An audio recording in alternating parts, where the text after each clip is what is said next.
Subscribe कीजिए target with MG Sharma YouTube channel को और दबाइए इस बेल आइकन को ताकि आपको मिल सके हमारा लेटेस्ट वीडियो सबसे पहले, वो भी फ्री में। दोस्तों नमस्कार, एक बार पुनः स्वागत है आप सभी का आपके अपने YouTube channel target with MG Sharma में। दोस्तों घटना चक्र टो सीरीज के क्रम में आज का हमारा प्रैक्टिस सेट 2 का भाग होगा जो सभी के लिए उपयोगी होगा। तो विलंब ना करते हुए चलो आज के सेशन की शुरुआत करते हैं, क्योंकि दोस्तों वीडियो बहुत लंबा हो जाता है और लगभग ये वीडियो 2 से ढाई घंटे का हो जाता है, तो इसको अपलोड करने में भी समस्या आता है और आप लोगों को देखने में भी समस्या आता है। तो चलिए ज़्यादा कुछ न बोलते हुए डायरेक्ट सेशन पर चलते हैं और सेशन को स्टार्ट करते हैं। तो प्रैक्टिस सेट के क्रम में आज सेकंड जो है प्रैक्टिस सेट होने वाला है, जिसमें हमारा आज का पहला प्रश्न है, यदि संख्या 86y5 3 से विभाज्य हैं तो y का न्यूनतम मान क्या होगा। तो चलिए इसको हल कर लेते हैं। इसी क्रम में यदि देखा जाए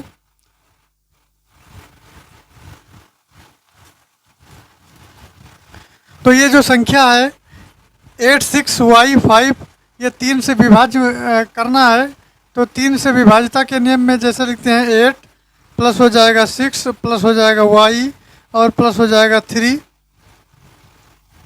तो ये 3 तो दिया है 3 से विभाज्यता के नियम में, तो ये हटा दीजिए। एक मिनट पहले इसको थोड़ा सा मिटा लें। हाँ ये जो है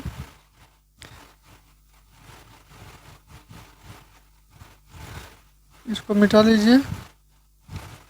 तो ये है 8 plus 6 plus y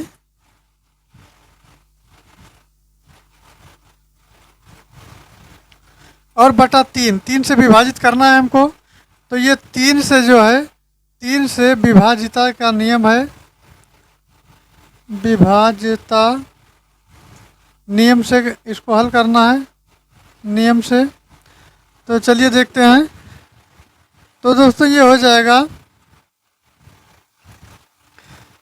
8 plus 6 plus y और प्लस 5 बटा 3। तो ये को जोड़ेंगे तो 8 और 5 13, 13 और 6 13 6 हो जाएगा 19, 19 प्लस हो जाएगा y बटा 3 हो जाएगा। और y का जो न्यूनतम मान होगा, y का न्यूनतम मान क्या हो जाएगा, न्यूनतम मान हो जाएगा 2। y का न्यूनतम मान हो जाएगा 2 और 2 ही इसका सही उत्तर हो जाएगा, जो ऑप्शन सी में दिया गया है। ऑप्शन सी इसका राइट आंसर हो जाएगा। चलिए आगे बढ़ते हैं। नेक्स्ट क्वेश्चन हमारा है, क्वेश्चन नंबर 2 दिया गया है, वो संख्या बताइए जो अभाज्य नहीं है। अभाज्य नहीं पूछा गया है, 89 है, 87 है, 79 है और 97 है। तो चलिए एक एक करके देख लेते हैं। 89, 79 और 97 अभाज्य संख्या हमको निकालना है। तो ये है 89, 79 और 97, ये जो है अभाज्य संख्या हैं। कौन कौन सा दोस्तों, 89 और 79, 89, 79 और 97 ये जो है ये अभाज्य संख्याएं हैं, जबकि जो हमारा 87 पड़ता है ये अभाज्य संख्या नहीं है। जैसे 87 का देख लेते हैं, तो इसमें हो जाएगा 87 का हो जाएगा 3 गुणे 29, तो ये 87 हो जाएगा। और 87 3 और 29 का जो है भाज्य है, अर्थात ये अभाज्य नहीं है, ये 3 का और 29 का ये जो है भाज्य है। तो इसका जो सही उत्तर हो जाएगा वो हो जाएगा 87। 87 इज राइट आंसर। चलिए आगे बढ़ते हैं। नेक्स्ट क्वेश्चन हमारा तीसरा देखते हैं। तो तीसरा सवाल दिया गया है, यदि a अनुपात b बराबर 1:6 है और b अनुपात c बराबर 2:5 हो तो a अनुपात b अनुपात c का अनुपात क्या होगा। तो चलिए इसको लगा लेते हैं। तो ये अनुपात b हो गया और अनुपात c हो गया। अब यहाँ पर a अनुपात b दिया है 1 अनुपात ये 6 दिया गया है, और इसी प्रकार जो है ये 2 अनुपात 5 दिया गया है। अब इसको चलिए हल कर लेते हैं। तो ये 2 हो गया, अर्थात यहाँ लिख देते हैं 2 हो गया।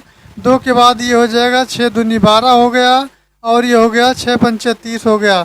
तो कुल मिला के दोस्तों जो हमारा अनुपात बना ये 2:12:30 बना, इसको 2 से कम कर दीजिए तो 2 का नम 2, 2 6 12 और 2 15, यानी 1:6:15 इसका अनुपात बनेगा। तो 1:6:15 कहाँ पर है दोस्तों? 1:6:15 आपका ये ऑप्शन में दिया गया है, 1:6:15। तो 3 का जो है हमारा राइट आंसर हो जाएगा वो ए ऑप्शन हो जाएगा, ए ऑप्शन इसका हो जाएगा। अब तीनों का अनुपात हमें ए अनुपात बी अनुपात सी का अनुपात निकालना है। चलिए आगे बढ़ते हैं। नेक्स्ट क्वेश्चन दोस्तों हमारा है चौथा नंबर। चौथा देखते हैं। चौथा में दिया गया है 1750 मिलीमीटर 3 लीटर से कितना कम है? तो दोस्तों 1750 मिलीलीटर जो है 3 लीटर से कितना कम है? तो इसको सबसे पहले तो सॉल्व करते हैं। तो सवाल के अनुसार ये जो 1750 मिलीलीटर है, 1750 ml है, इसको शॉर्टकट में लिख देते हैं। अर्थात ये लिखा गया है 1 लीटर है और 750 ये मिलीलीटर है। ये 1 लीटर और 750 मिलीलीटर दिया गया है। अब यहाँ लिख लेते हैं, एक तरफ लीटर में हो जाएगा, एक तरफ ml में हो जाएगा। 1 लीटर हो जाएगा, 1 मिलीलीटर में हो जाएगा। जैसे 3 लीटर है तो ये 3 लीटर ही है, मिलीलीटर में कुछ नहीं है, और इसको घटा देना है 1 लीटर 750 से घटा देना है, क्योंकि ये 1750 मिलीलीटर दिया गया, कम पूछा गया है। तो इसको घटा लेंगे तो यहाँ से 1000 जो है मिलीलीटर लाएंगे, तो 1000 में से यहाँ जो है 1000 हो जाएगा, तो ये 10 में से 5 निकलेगा 5 हो जाएगा, और ये 9 में से निकलेगा तो 2 हो जाएगा 7 हो जाएगा, यानी 250 ml हो जाएगा। और ये यहाँ जो है 2 ही बचा, 2 में से 1 निकल जाएगा तो 1 हो जाएगा। तो अर्थात 1 लीटर 250 मिलीलीटर, 1 लीटर और 250 जो है ml हो जाएगा इसका उत्तर। अब 1 लीटर 250 ml को अगर हम पूरा लिखेंगे तो ये हो जाएगा 1250 ml, अर्थात मिलीलीटर, यानी 1250 मिलीलीटर, और जो कि दिया गया है ऑप्शन डी में, तो ऑप्शन डी इसका सही उत्तर हो जाएगा। चलिए आगे बढ़ते हैं। नेक्स्ट प्रश्न हमारा है प्रश्न संख्या 5। दोस्तों प्रश्न संख्या 5 की बात की जाए तो 5 में दिया गया है एक समद्विबाहु त्रिभुज। एक समद्विबाहु त्रिभुज का परिमाप 80 सेंटीमीटर है। यदि इसका आधार 20 सेंटीमीटर है तो अन्य दो समान भुजाओं से अलग, तो उसकी समान लंबाई और भुजाओं की लंबाई ज्ञात कीजिए। ऑप्शन है 25 सेंटीमीटर, 15 सेंटीमीटर, 40 सेंटीमीटर और 30 सेंटीमीटर, और उपरोक्त में से कोई नहीं या उपरोक्त में से एक से अधिक। ये 5वां ऑप्शन जोड़ा गया है, तो ये 5वां ऑप्शन यही सब में बार बार मिलेगा। तो चलिए इस सवाल को थोड़ा हल कर लेते हैं, और हल करने के बाद देखते हैं कि क्या आएगा। तो चलिए इसको थोड़ा हल किया जाए। तो दोस्तों जो हमारा 5वां नंबर का सवाल होगा ये हो जाएगा, इसमें 2 भुजाएं दी गई हैं, तो इसको मान लेते हैं, माना लिख लेते हैं, माना 2 समान भुजाओं की, 2 समान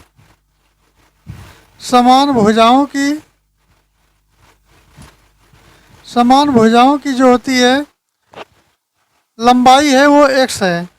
लंबाई बराबर क्या है? x है। x सेंटीमीटर है, इसको लिख लीजिए cm, 1 सेंटीमीटर है। अब एक चित्र बना लेते हैं इस तरह का, जिसमें ये दूरी और ये दूरी समान है, और ये दूरी ये 20 दी गई है। ये दूरी कितनी दी गई? 20, और ये x है और ये भी x है।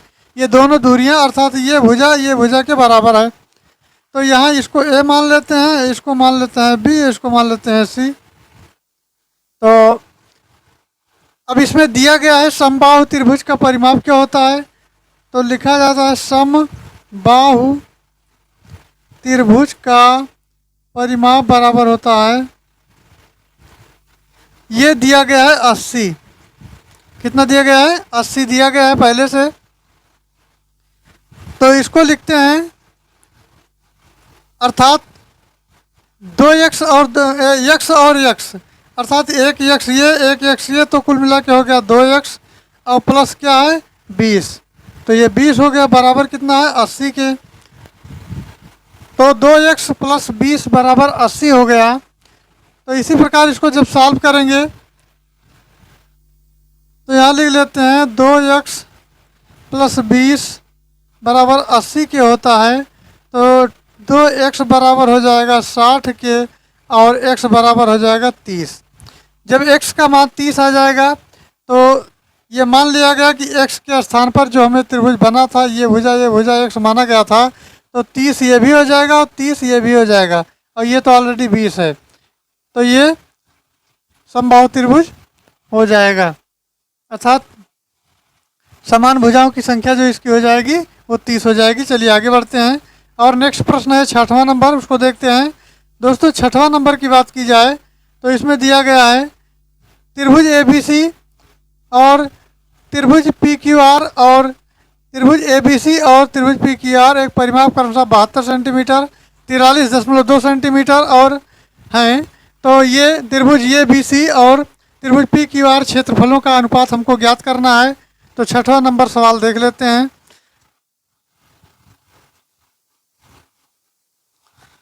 तो दोस्तों हमारा ये दिया गया है, दो त्रिभुज दिया गया है और दो त्रिभुज छोटा छोटा बना लेते हैं। तो एक तो ये हो गया और एक ये हो गया, इसको मान लेते हैं ABC, इसको मान लेते हैं PQR, इसी क्रम में मान लेते हैं इसको। तो इसमें सवाल में दिया गया है, क्या दिया गया है, ये ऑप्शन दिया गया है, मतलब ये स्टेटमेंट दिया गया है त्रिभुज ABC अप्रॉक्स जो है त्रिभुज PQR के है। तो समरूप जो त्रिभुज का क्षेत्रफल होता है वो अनुपात भुजाओं के अनुपात के वर्गों के बराबर होता है, और त्रिभुज ABC और PQR के क्षेत्रफलों का अनुपात जो होगा वो दोस्तों 5:3 का जो है स्क्वायर का अनुपात होगा। क्योंकि जो समरूप त्रिभुज का क्षेत्रफल होता है वो अनुपात संगत भुजाओं के अनुपात के वर्गों के बराबर होता है। संगत भुजाएं इसकी जो है ये होती हैं। तो चलिए अब ये हो जाएगा 25 और बटा हो जाएगा 9, अर्थात इसका जो अनुपात निकलेगा तो हो जाएगा, ये हो जाएगा 25:9, 25:9 अनुपात में आ जाएगा।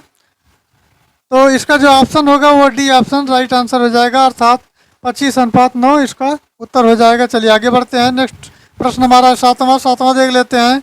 दोस्तों इसमें कहता है टैली चिन्ह कहा जाता है, तो टैली चिन्ह इसको कहा जाता है, ये तो बराबर है, प्लस है माइनस है, लेकिन जो टैली चिन्ह है ये टैली चिन्ह के अंतर्गत आता है। तो चलिए आगे बढ़ते हैं। नेक्स्ट हमारा आठवां देख लेते हैं। 8वें में दिया है निम्नलिखित मध्यिका क्या होगी। तो मध्यिका क्या होगी, तो सबसे पहले इसको जो है आरोही क्रम में व्यवस्थित कर लेते हैं, अर्थात पदों को जो है आरोही क्रम में लिख लेते हैं। तो जो सवाल हमारा दिया गया है, एक बात तो ये ध्यान रखिए कि ये जो 49 दिया है इसका मान 46 होगा, ये मिसप्रिंट है।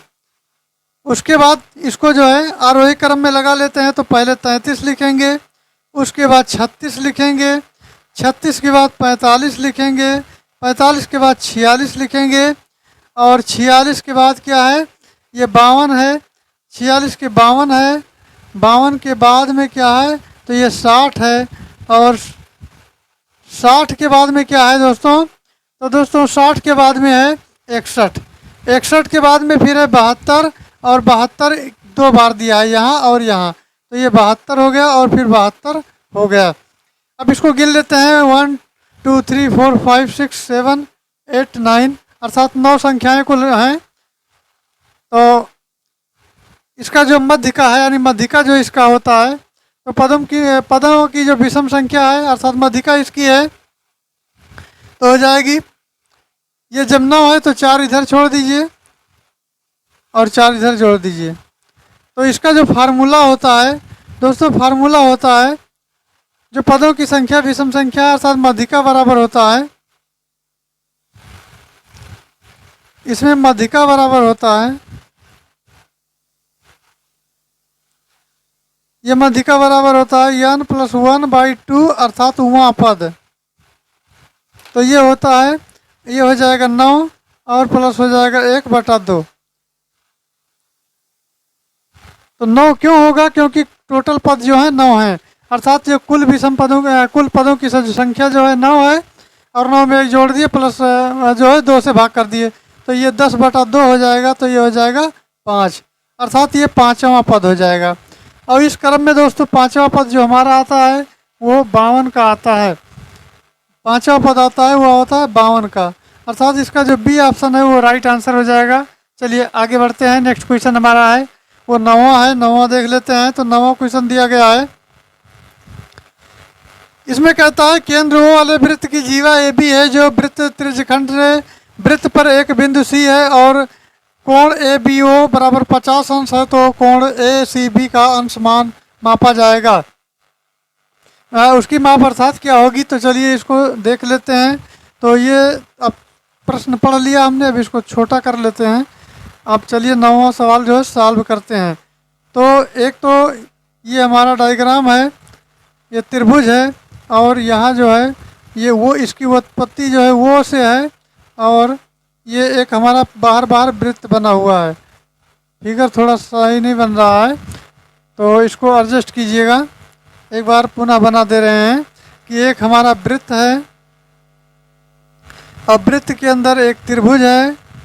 इस त्रिभुज इस तरह है और यहाँ जो है ये एक त्रिभुज और है और यहाँ भी एक त्रिभुज है। तो ये हो जाएगा, ये B हो जाएगा, ये C हो जाएगा और ये D हो जाएगा।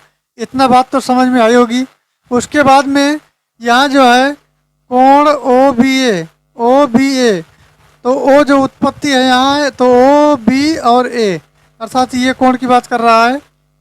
तो ये बराबर किसके होता है, तो ये कोण किसके बराबर हो जाएगा, कोण कोण OAB, तो कोण OA और B इसके बराबर हो जाएगा। बराबर लगा देते हैं तो OA और B। अब देखते हैं तो LOAB बराबर ये 50 दिया गया है। चलिए फिर आगे बढ़ते हैं और इसी का हल कर लेते हैं अगला पोर्शन। तो कोण AOB बराबर 180 माइनस 50 प्लस 50, ये ब्रैकेट के अंदर चला जाएगा। तो दोस्तों ये हो जाएगा बराबर 80 के है। तो इसका जो फार्मूला होता है कोण ADC बराबर हाफ और गुणे जो है कोण AOB। अब इसको देखने पर ये लगता है कि केंद्र पर बना जो कोण होता है वो दूना होता है। केंद्र पर बना जो कोण होता है वो दूना होता है। तो इसका हो जाएगा कोण APC बराबर C/2 और गुणे 80। तो ये हो जाएगा सीधा 40, ये 40 हो जाएगा। अब देखिए इसका जो है चतुर्भुज बनाया गया है ABC और D, चक्रीय चतुर्भुज है। कौन सा चतुर्भुज है, चक्रीय चतुर्भुज है, चक्रीय चतुर्भुज हैं। अब देखिए यहाँ कोण ACB, एक मिनट, बराबर होता है कोण ACB बराबर 180 माइनस 40 बराबर हो जाएगा 140 और 140 ही हमारा उत्तर बच रहा है। तो उत्तर चलिए देखते हैं कहाँ है। तो 140 दोस्तों देखते हैं, ये दिया गया है।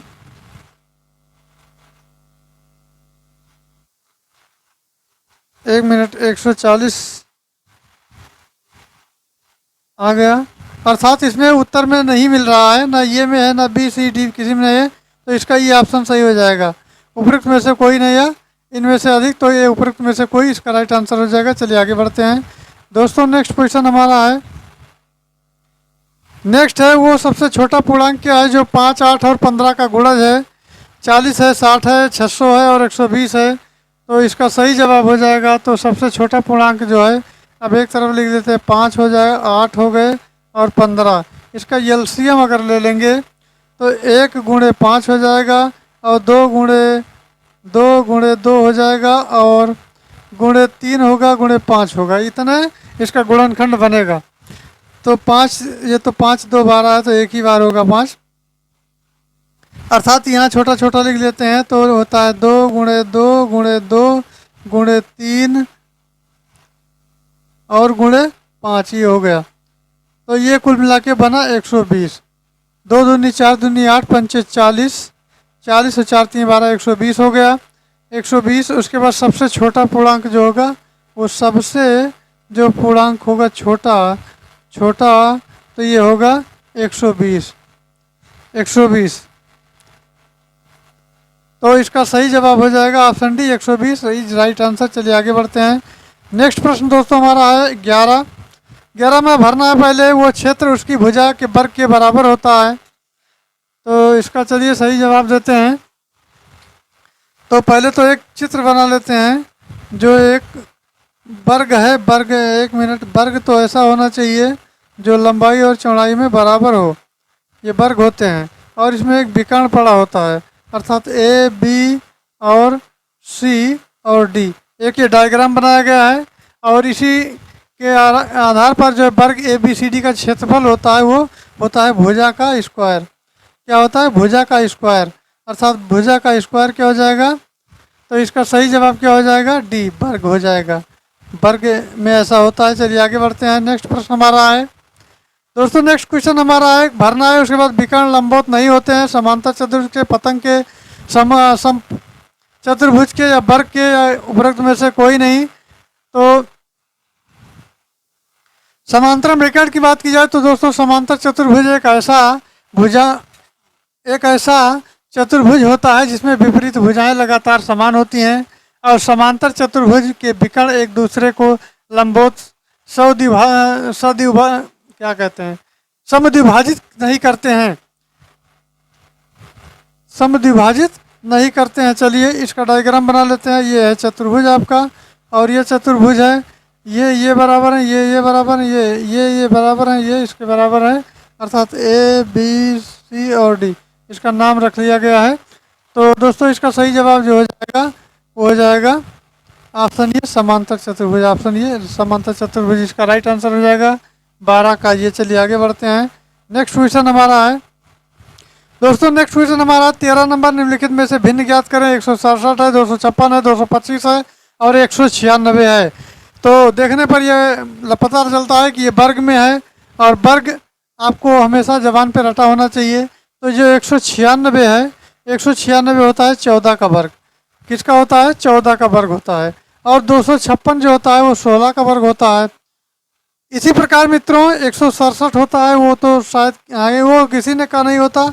और ये 15 15 225, तो ये 15 का वर्ग हो गया। तो हमारा जो सही जवाब होगा वो ऑप्शन ये होगा, 167 जो है वो वर्ग नहीं बन सकता किसी का, अर्थात वो वर्ग नहीं है। तो चलिए आगे बढ़ते हैं, अर्थात ये हमारा जो है राइट आंसर हो जाएगा। नेक्स्ट प्रश्न पर चलते हैं। तो नेक्स्ट प्रश्न है 14 नंबर। दोस्तों 14 नंबर कहता है कि ये को याद है कि उसके जन्मदिन 19 जनवरी से पूर्व हैं। तो 19 जनवरी के पूर्व 18 हो सकता है, 17 हो सकता है। ये कंडीशन करते हैं दूसरे पॉइंट पे कि दूसरा क्या बोला गया है। तो ये कि माता को भी याद है कि उसका जन्म 17 जनवरी के पश्चात हुआ था। तो सिंपल सा है भैया, 17 जनवरी के बाद में कर लीजिए और उसके बाद 19 जनवरी से पहले। तो 17 टू 19 एक ही डेट इसमें उत्पन्न होगा जो 18 होगा और 18 इसका सही जवाब हो जाएगा। ये अर्थात ये C option is right answer. चलिए आगे बढ़ते हैं। नेक्स्ट क्वेश्चन है दोस्तों हमारा 15वां नंबर है। एक निश्चित कोड भाषा और म्यूजिक को नंबर 3 लिखा गया है। तो चलिए इसको पहले तो सॉल्व करते हैं, बहुत विधिवत सॉल्व करना पड़ेगा इसको। तो सबसे पहले म्यूजिक लिखते हैं। तो लिख दिया भैया म्यूजिक, USIC, म्यूजिक हो गया। अब देखिए इसके पहले क्या आता है। तो एम के पहले आता है यल आता है और एम के बाद क्या आता है? एन आता है। इसी प्रकार से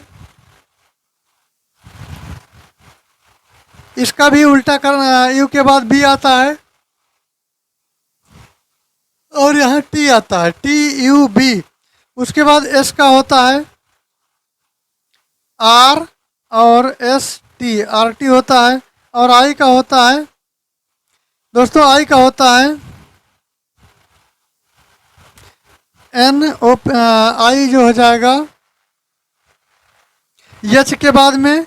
तो यहाँ यच हो जाएगा और सॉरी एच हो जाएगा। चलिए NH हो जाएगा। तो चलिए इसी क्रम में सॉल्व कर लेते हैं इसको भी।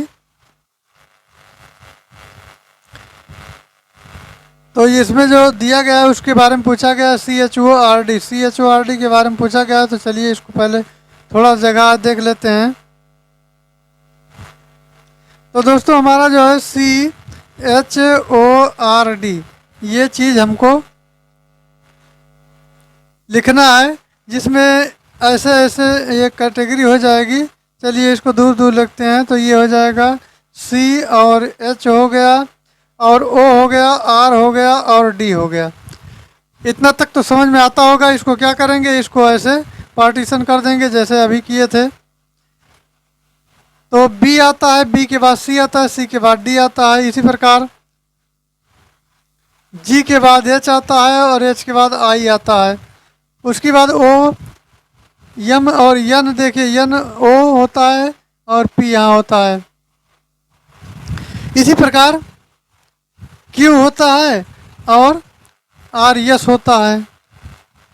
तो ये तो इसका रहा डायग्राम। अब देखते हैं तो क्या आया इसमें। इसमें आया B D G I N P. तो इसका जो सही जवाब हो जाएगा वो दोस्तों हो जाएगा सी। सी इसका सही जवाब हो जाएगा। यही चीज़ इसका सही हो जाएगा। चलिए आगे बढ़ते हैं। नेक्स्ट हमारा है 16 नंबर। 16 नंबर दिया गया है अमित का घर अंकित के घर से पूर्व दिशा में है और सुमन का घर अमित के घर से दक्षिण दिशा में है। तो रमन का घर अमित के घर के पूर्व दिशा में हो तो रमन का घर सुमन के घर से किस दिशा में है। पूर्व में है, उत्तर पूर्व में है, दक्षिण पूर्व में है या दक्षिण में है। तो इसका सही जवाब हो जाएगा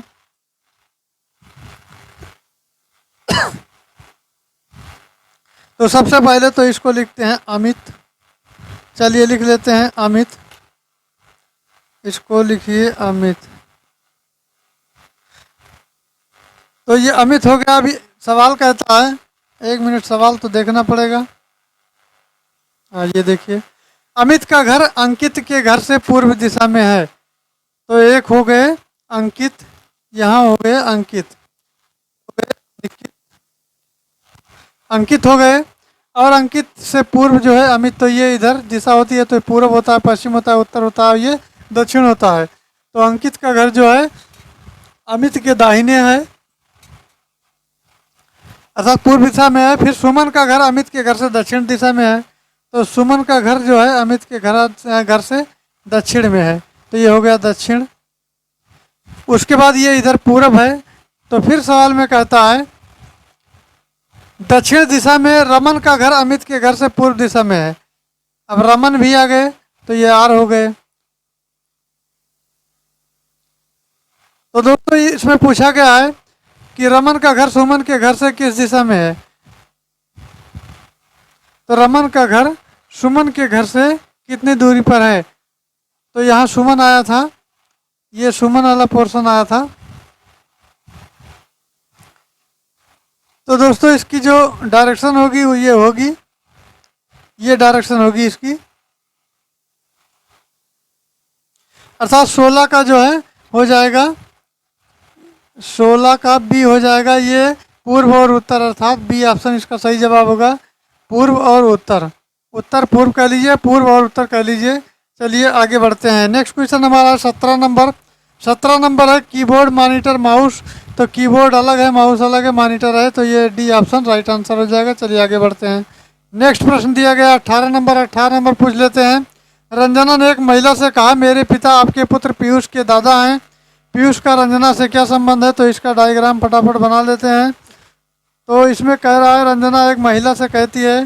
तो ये कोई महिला है, इसको कहती है वो। तो रंजना, यहाँ रंजना लिख लेते हैं। तो रंजना ने कहा कि एक महिला से कहा कि मेरे पिता, यानी इनके पिता हैं और आपके पुत्र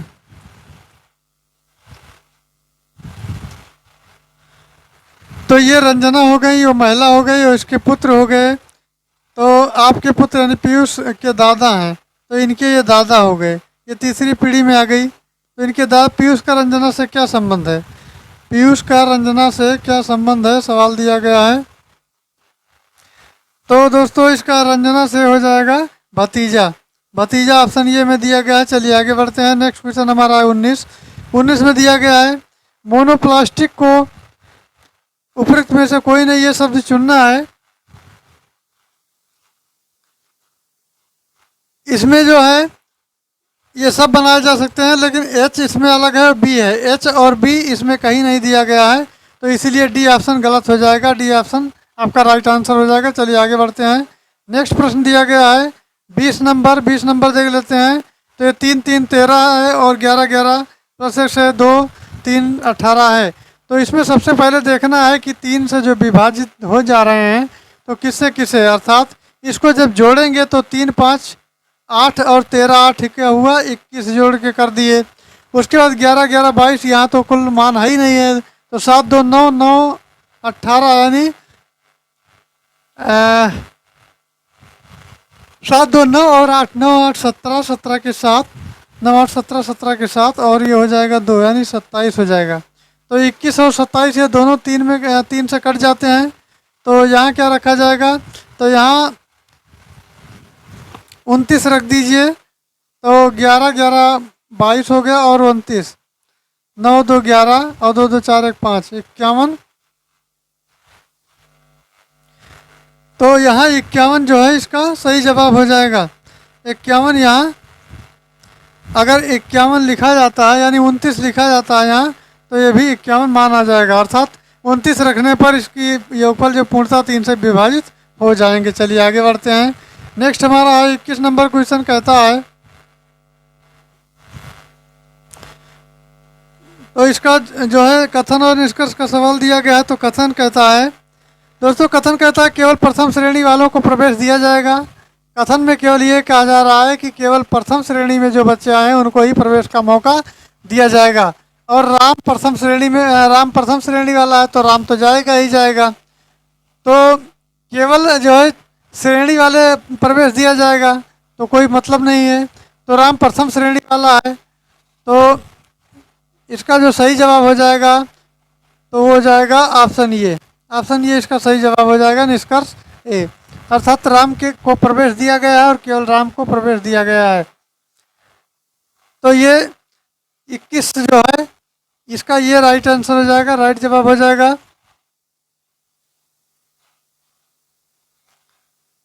तो 21 का ये हो गया। चलिए आगे बढ़ते हैं। नेक्स्ट क्वेश्चन हमारा एक और है जो रीजनिंग से लिया गया है। तो इसको ध्यान से देखने पर ये पता चलता है कि जो दर्पण प्रतिबिंब है, दर्पण प्रतिबिंब हमारा ये इस तरह का कहीं दिख रहा है। तो ये दिख रहा है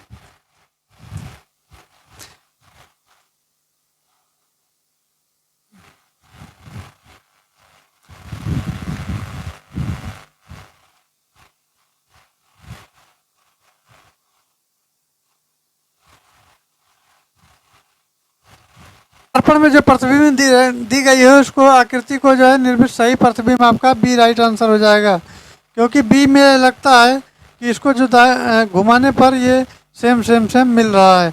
तो चलिए आगे बढ़ते हैं। नेक्स्ट क्वेश्चन हमारा है प्रश्न संख्या 23। प्रश्न संख्या 23 देख लेते हैं। तो प्रश्न संख्या 23 की बात की जाए तो इसमें है बिहार का अद्वितीय त्यौहार कौन सा है। दीपावली है, विशु है, या विनायक चतुर्थी है, या छठ पूजा है, उपरोक्त में से कोई नहीं। तो इसका सही जवाब हो जाएगा, वो हो जाएगा ऑप्शन डी, छठ पूजा है। छठ पूजा बिहार में और आधा यूपी में लगभग पूर्व के लोग मनाते हैं। तो छठ पूजा जो है बिहार का एकमात्र और अच्छा ठीक ठाक पूजा है और ये अद्वितीय त्यौहार के रूप में मनाया जाता है। चलिए आगे बढ़ते हैं दोस्तों। हमारा अगला प्रश्न है 24 नंबर। 24 में दिया गया है बिहार के प्रमुख समाचार पत्र बिहारी के संपादक कौन है। तो बाबूजी प्रसाद हैं, बाबू राम प्रसाद हैं, या बाबू गोपाल प्रसाद हैं। तो दोस्तों बाबू माहेश्वर प्रसाद हैं। तो इसका सही जवाब हो जाएगा, वो हो जाएगा आपका बिहार के जो प्रमुख समाचार पत्र बिहारी के संपादन बाबू माहेश्वर प्रसाद थे, माहेश्वर प्रसाद। तो बाबू माहेश्वर प्रसाद डी इसका सही जवाब हो जाएगा। कौन सा जवाब सही होगा, इसका डी जवाब सही हो जाएगा।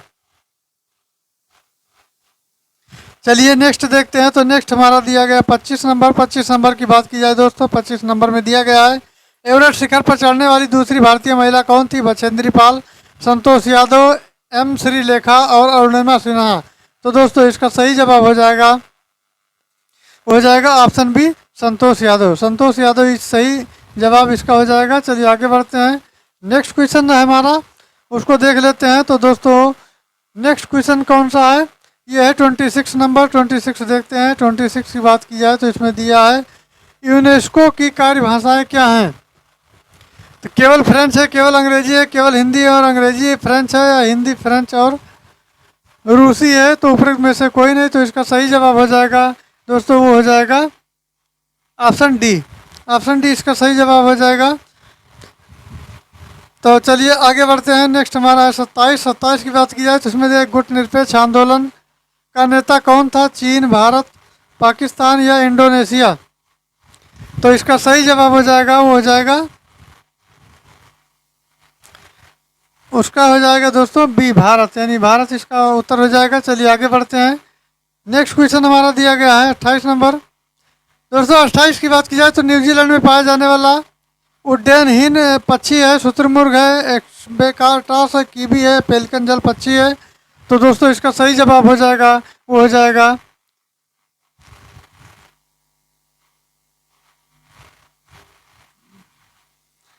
इसका जो सही जवाब हो जाएगा कीवी, अर्थात 28 का सी जवाब हो जाएगा। चलिए आगे बढ़ते हैं। नेक्स्ट पॉइंट हमारा है, नेक्स्ट है 29।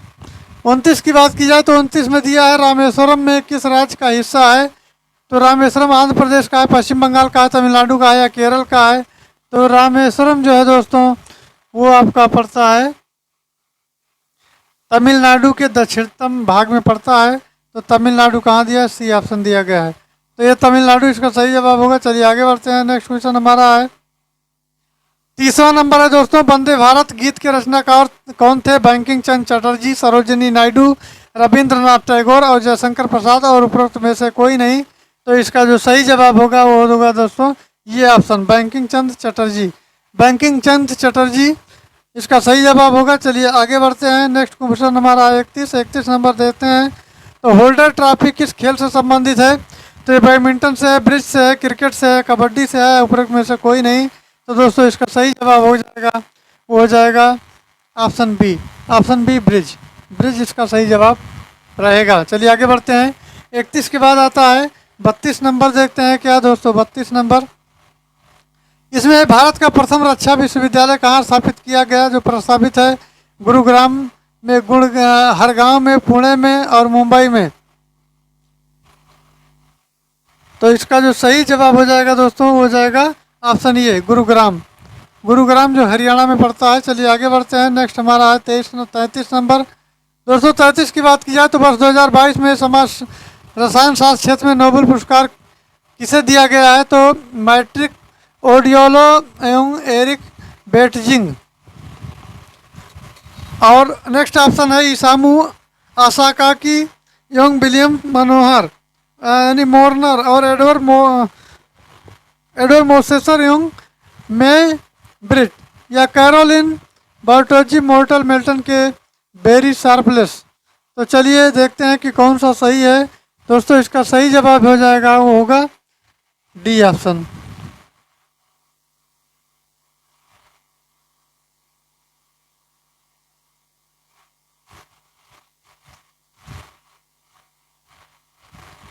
तो दोस्तों हमारा नेक्स्ट क्वेश्चन है 34 नंबर।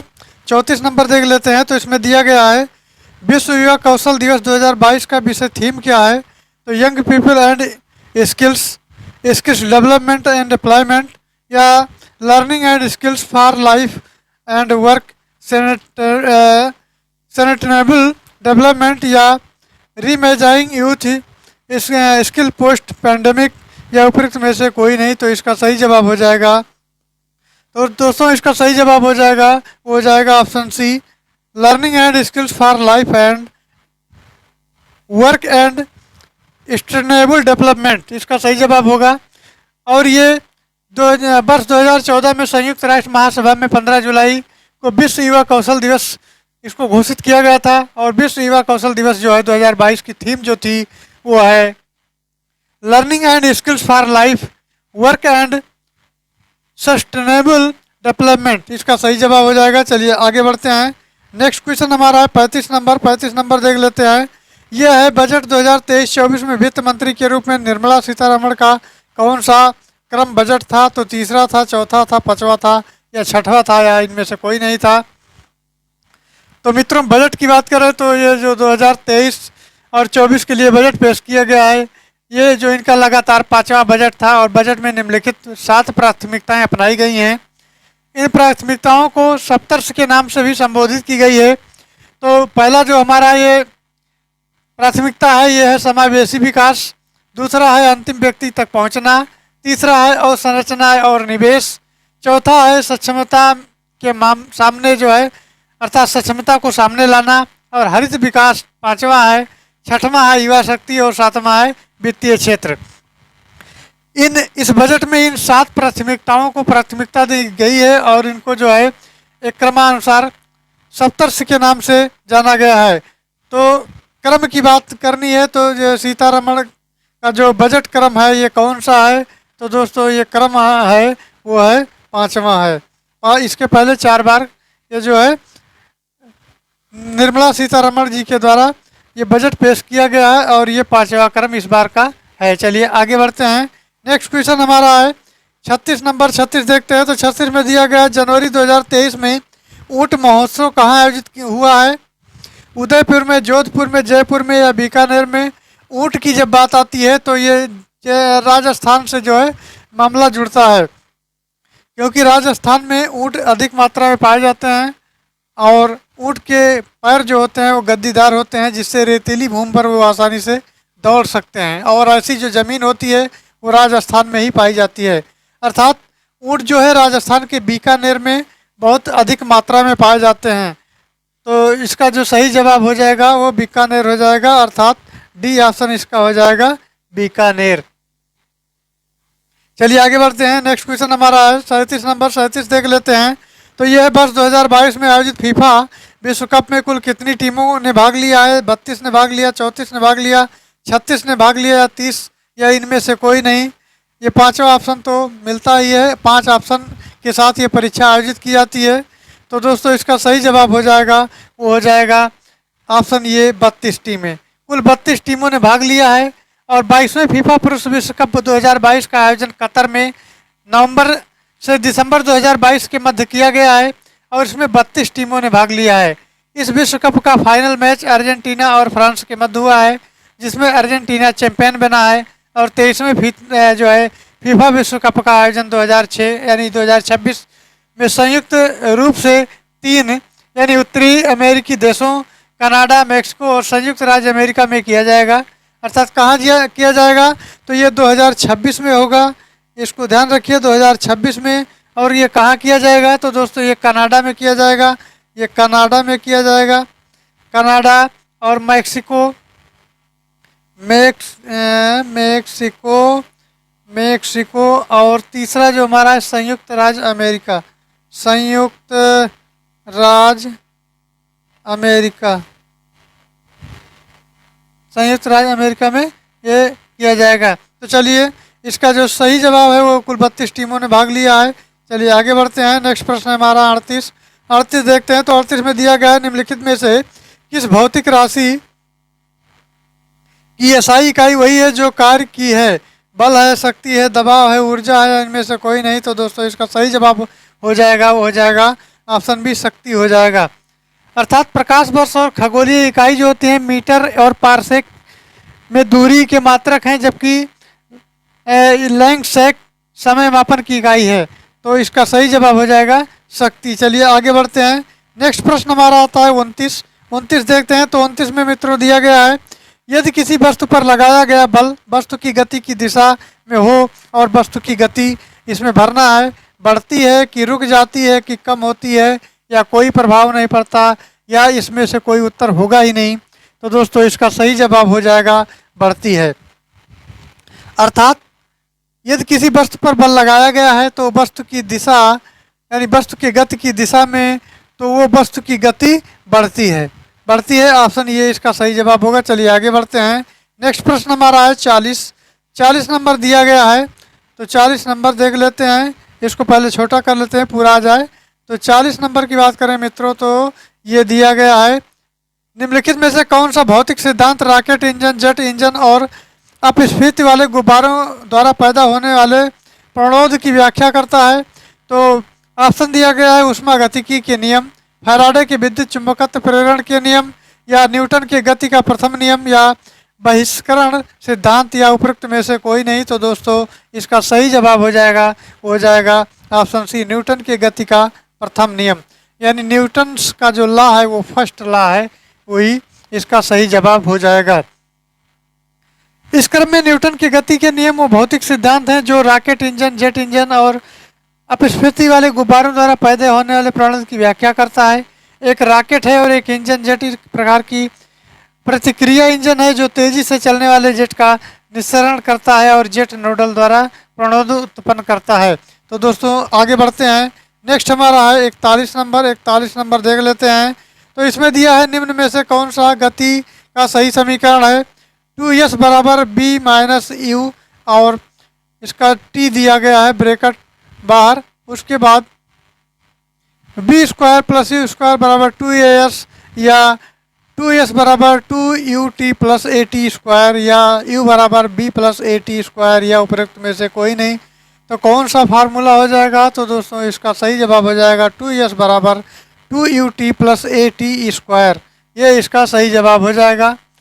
और s जो है इसमें जो है t है समय है और ये त्वरण है और u जो है प्रारंभिक वेग है और s क्या है, s व्यक्त करता है दूरी को।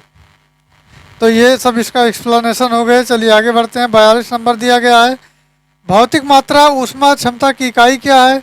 तो वाट प्रति केल्विन है, जूल प्रति केल्विन है, न्यूटन प्रति केल्विन है या पास्कल प्रति केल्विन है अथवा उपरोक्त में से कोई नहीं है। तो दोस्तों इसका सही जवाब हो जाएगा, वो हो जाएगा ऑप्शन बी जल प्रति, अर्थात ये हो जाएगा जूल प्रति केल्विन। जूल प्रति केल्विन इसका सही जवाब हो जाएगा। चलिए आगे बढ़ते हैं। नेक्स्ट प्रश्न हमारा है 43 देख लेते हैं। इसमें दिया गया है सूर्यास्त के बाद भी पृथ्वी की सतह पर निकट वायु किस कारण ऊष्मा प्रदान करती रहती है। सूर्यतापन या है, स्थलीय विकिरण है या चालन है या संवहन है या इसमें से कोई नहीं है। तो दोस्तों इसका सही जवाब जो हो जाएगा वो हो जाएगा स्थलीय विकिरण, अर्थात सूर्यास्त के बाद भी पृथ्वी की सतह के प्राप्त करती है। जो सूर्यास्त के बाद का समय होता है और पृथ्वी की सतह के निकट वायु और स्थलीय विकिरण होता है वो ऊष्मा, उसके द्वारा ऊष्मा प्रदान करती है और पृथ्वी को सूर्य से प्राप्त होने वाले विकिरण लघु तरंगों के रूप में होते हैं, अर्थात वायुमंडल नहीं सोख सकता इसको। और परिणाम स्वरूप ये क्या होता है, प्रवेशी और विकिरण भूतल पर पहुंचकर यानी जमीन पर पहुंचकर पृथ्वी को गर्म करते हैं और गर्म होकर पृथ्वी विकिरण पिंड बन जाती है और वायुमंडल में दीर्घ तरंगों के रूप में ऊर्जा विकिरण करने लगती है और ये क्रिया जो पूरी होती है ये स्थलीय विकिरण इसको कहते हैं। तो चलिए आगे बढ़ते हैं। इसका बी राइट आंसर होगा। चलिए नेक्स्ट है 44 नंबर। दोस्तों 44 नंबर कहता है सूर्यास्त और सूर्यास्त यानी सूर्योदय और सूर्यास्त, सूर्य का उगना और सूर्य का अस्त होना के समय सूर्य का लाल रंग क्यों दिखाई देता है। तो ऑप्शन दिया गया है क्योंकि उस समय सूर्य केवल लाल रंग उत्सर्जित करता है, या दूसरा ऑप्शन है लाल प्रकाश के तरंग अधिक होने के कारण प्रकीर्णन अधिक होता है, या सूर्य पर्वतों में से निकलता है, या लाल को छोड़कर अन्य सभी रंग प्रकीर्णित हो जाते हैं, या इनमें से कोई नहीं। तो इसका सही जवाब हो जाएगा दोस्तों, हो जाएगा लाल रंग को छोड़कर अन्य सभी रंग क्या होते हैं, प्रकीर्णित हो जाते हैं। चलिए आगे बढ़ते हैं। 45 नंबर देखते हैं। तो 45 नंबर दिया गया है समतल दर्पण द्वारा बनाया गया प्रतिबिंब हमेशा होता है, क्या होता है, आभासी और सीधा होता है, वास्तविक और सीधा होता है, वास्तविक और परिवर्तित होता है, या आभासी और परिवर्तित होता है, या दोस्तों इनमें से कोई नहीं होता है। तो इसका जो सही जवाब हो जाएगा वो हो जाएगा जब समतल दर्पण द्वारा प्रवर्तित जो प्रकाश की किरणें होती हैं वो किसी बिंदु पर एक दूसरे को काटती नहीं है, अर्थात समतल दर्पण से वास्तविक प्रतिबिंब बनाना संभव नहीं है और समतल दर्पण से केवल आभासी और सीधा प्रतिबिंब ही बनता है। तो इसका सही जवाब जो हो जाएगा वो हो जाएगा ऑप्शन ये। ऑप्शन ये इसका सही जवाब हो जाएगा, अर्थात आभासी और सीधा ये प्रतिबिंब होगा। चलिए आगे बढ़ते हैं दोस्तों। अगला क्वेश्चन हमारा है 46 नंबर। 46 की बात कर रहे हैं। तो यह है अनुदैर्ध्य तरंगों यानी गैसीय माध्यम में ये भरना है का एक उदाहरण है। कौन सा उदाहरण है। तो ऊष्मा तरंगे हैं, रेडियो तरंगे हैं और विद्युत चुंबकीय तरंगे हैं, या ध्वनि तरंगे हैं, या दोस्तों उपयुक्त में से कोई नहीं है। तो इसका सही जवाब हो जाएगा वो हो जाएगा ध्वनि तरंगे हो जाएगा, अर्थात ध्वनि तरंगे हैं, इनके माध्यम से कण की तरंग चलने की जो दिशा होती है वो समांतर कंपन करती है और अनुदैर्ध्य तरंग के रूप में भी परिभाषित उसको किया जाता है। अनुदैर्ध्य तरंगे जो होती हैं तरंगे इनके माध्यम से कणों का विस्थापन तरंग की दिशा में उसके विपरीत दिशा में होता है और अनुदैर्ध्य तरंगों का संचरण संपीड़न विरलन रूप में होता है एक सघन माध्यम होता है, एक विरल माध्यम होता है, तो ये विरल माध्यम में होता है। चलिए आगे बढ़ते हैं दोस्तों। नेक्स्ट प्रश्न हमारा है 47 नंबर। 47 में दिया गया है विद्युत सेल के प्रतीक। विद्युत सेल के प्रतीक में मोटी छोटी रेखा निम्न में से किसका निरूपण करती है? तो दोस्तों ऋणात्मक टर्मिनल का प्रयोग करती है, वलय टर्मिनल का करती है, या धनात्मक टर्मिनल का निरूपण करती है, या उदासीन टर्मिनल का निरूपण करती है, या इसमें से कोई नहीं। तो इसका सही जवाब जो हो जाएगा वो हो जाएगा ऋणात्मक टर्मिनल का निरूपण करती है। अर्थात कोई जो विद्युत परिपथ है उसको प्रकट करते समय उससे जुड़े सेल के ऋणात्मक जो टर्मिनल होते हैं वो मोटी और छोटी रेखा द्वारा प्रदर्शित की जाती हैं, जबकि सेल का धनात्मक टर्मिनल इससे अपेक्षाकृत बड़ी या लंबी रेखा से दिखाई जाती है। अब इसको देख लेते हैं। तो सबसे पहले तो ये डायग्राम के माध्यम से समझ लेते हैं कि एक ये टर्मिनल दिया गया है और ये छोटा है, अर्थात एक तरफ प्लस एक तरफ माइनस। ये एक मिनट, हाँ ये माइनस हो गया, ये इधर माइनस हो गया। अर्थात विद्युत जो है, जो चुंबकत्व है इसका, जो इसका आगे बढ़ने की दिशा है तो प्लस से माइनस की तरफ बढ़ती है। तो इसका जो सही जवाब हो जाएगा वो हो जाएगा ऋणात्मक टर्मिनल। चलिए आगे बढ़ते हैं। नेक्स्ट प्रश्न हमारा है 48 दोस्तों दिया गया है निम्नलिखित में से किसे आधुनिक परमाणु सिद्धांत का जनक माना जाता है? तो ये जॉन डाल्टन है, ऑटो हैन है, रॉबर्ट बॉयल है, या बिलार्ड गिल्स है। तो इसका सही जवाब हो जाएगा वो हो जाएगा जॉन डाल्टन है। जॉन डाल्टन है आधुनिक परमाणु सिद्धांत का जनक, इनको माना जाता है। और जॉन डाल्टन जो है ये ऑटो हैग एक जर्मन रसायनज्ञ थे जिन्हें नाभिकीय विखंडन की खोज का श्रेय दिया जाता है, और इनके कारण परमाणु बम जैसा विनाशक हथियार बनाना संभव हुआ है। और रॉबर्ट बॉयल को प्रथम आधुनिक रसायनज्ञ भी माना जाता है। इन्होंने गैसीय नियम दिया था और इन्हें बॉयल का नियम भी कहते हैं। अर्थात बिलार्ड गिब्स जो हैं अमेरिकी वैज्ञानिक थे और इन्होंने ऊष्मागतिकी संबंधी समीकरण भी दिया है। चलिए आगे बढ़ते हैं। नेक्स्ट प्रश्न हमारा है, तो इसका जो सही जवाब था वो ऑप्शन ये था। और नेक्स्ट प्रश्न हमारा है वो 49 है। 49 की तरफ बढ़ते हैं। तो ये 49 नंबर, इसको देखते हैं। तो दोस्तों सर्वाधिकार स्थिर यानी सर्वाधिक स्थिर जो निष्क्रिय परमाणुओं की बाहरी कक्षा में इलेक्ट्रॉनों की संख्या होती है, 1 होती है, 5 होती है, 3 होती है, 8 होती है, या उपरोक्त में से कोई नहीं होती है। तो दोस्तों जो होती है उसकी संख्या है 8 होती है। उसकी संख्या कितनी होती है? 8 होती है। अर्थात किसी परमाणु की बाह्यतम कक्षा में यदि इलेक्ट्रॉन की संख्या 8 होती है तो इसे अस्थायी या पूर्ण या संतुष्ट अवस्था कहते हैं। तो ऐसे परमाणु अक्रिय गैसों की श्रेणी में रखे जाते हैं और प्रायः रासायनिक रूप से अक्रिय होती हैं। ऐसे तत्व शीघ्रता से या सरलता से किसी अन्य तत्व से संयोग नहीं करते हैं। चलिए आगे बढ़ते हैं। नेक्स्ट प्रश्न हमारा है 50 देखते हैं। तो 50 में दिया गया है NaCl यानी सोडियम क्लोराइड में होता है और अध्रुवीय बंध होता है, ध्रुवीय संयोजीय अबंध होता है, धात्विक बंध होता है, या आयनिक बंध होता है, या उपरोक्त में से कोई नहीं होता है। तो दोस्तों इसका सही जवाब हो जाएगा वो हो जाएगा ऑप्शन डी, आयनिक बंध होता है। आयनिक बंध इसमें होते हैं। और सोडियम क्लोराइड जो होता है जिसका फार्मूला है NaCl, सोडियम क्लोराइड यानी नमक होता है, तो इसका फार्मूला होता है NaCl यानी सोडियम क्लोराइड। तो ये नमक जो हम खाते हैं ये सोडियम क्लोराइड है। तो ये आयनिक यौगिक है, इसमें सोडियम Na अलग है और क्लोरीन अलग है। अर्थात परमाणु वैद्युत संयोजन बंध के द्वारा ये संयुक्त रहते हैं और वैद्युत संयुक्त बंध में रासायनिक बंध कहलाते हैं। अर्थात ये NaCl में Na+ और Cl- परस्पर जो है आयनित बंध होते हैं। अर्थात ये क्या होते हैं, Na जो होता है अर्थात सोडियम होता है ये प्लस होता है और दूसरा जो Cl होता है ये माइनस होता है। तो दोनों मिलकर के एक इधर देता है एक इधर, ये दोनों साझा करके क्या करते हैं NaCl का निर्माण करते हैं और सोडियम क्लोराइड इसका नाम होता है। चलिए आगे बढ़ते हैं। नेक्स्ट प्रश्न हमारा 51। दोस्तों 51 की बात की जाए तो किस कारण से तरल पदार्थों के क्वथनांक में भिन्नता होती है? दाब में भिन्नता, तापमान में भिन्नता, आयतन में भिन्नता, या घनत्व में भिन्नता, या उपरोक्त में से कोई नहीं। तो इसका जो सही जवाब हो जाएगा वो हो जाएगा मित्रों ऑप्शन ये, दाब में भिन्नता होती है। और तरल पदार्थों के क्वथनांक में भिन्नता के कारण इनके वाष्प दाबों की भिन्नता है। भिन्न भिन्न तरल पदार्थों के अणु मध्य परस्पर जो है कार्य करने वाले अंतर आणविक बलों में भिन्नता होती है। चलिए आगे बढ़ते हैं नेक्स्ट प्रश्न की तरफ। नेक्स्ट हमारा है 52 नंबर। दोस्तों 52 नंबर की बात करें तो इसमें दिया है क्यूरियम का रासायनिक प्रतीक निम्नलिखित में से कौन सा है? तो CI है, CM है, CR है या CU है, या इनमें से कोई नहीं। तो इसका सही जवाब हो जाएगा, हो जाएगा मित्रों बी, CM। अर्थात क्यूरियम जो है इसका सिंबल CM है, एक ट्रांसयूरिक रेडियोधर्मी रासायनिक तत्व है और इसका प्रतीक CM और प्रमाण संख्या जो 96 होती है। और एक्टिनाइड श्रृंखला के इस तत्व का नाम प्रख्यात वैज्ञानिक मैडम क्यूरी और पियरे क्यूरी नाम ने रखा था। इनका नाम जो है मैडम क्यूरी और पियरे क्यूरी के नाम पर रखा गया और ये दोनों रेडियोधर्मिता पर अपने शोध के लिए प्रसिद्ध माने गए या प्रसिद्ध हैं। चलिए आगे बढ़ते हैं। नेक्स्ट प्रश्न हमारा है 53 देख लेते हैं। तो 53 नंबर है दोस्तों, अम्लों के बारे में निम्नलिखित में से कौन सी बात गलत है? तो गलत कौन सी बात है? जो जलीय विलयन H+ आयन देते हैं। अधिकांश अम्लों का हाइड्रोजन होता है, यानी अधिकांश अम्लों में क्या होता है?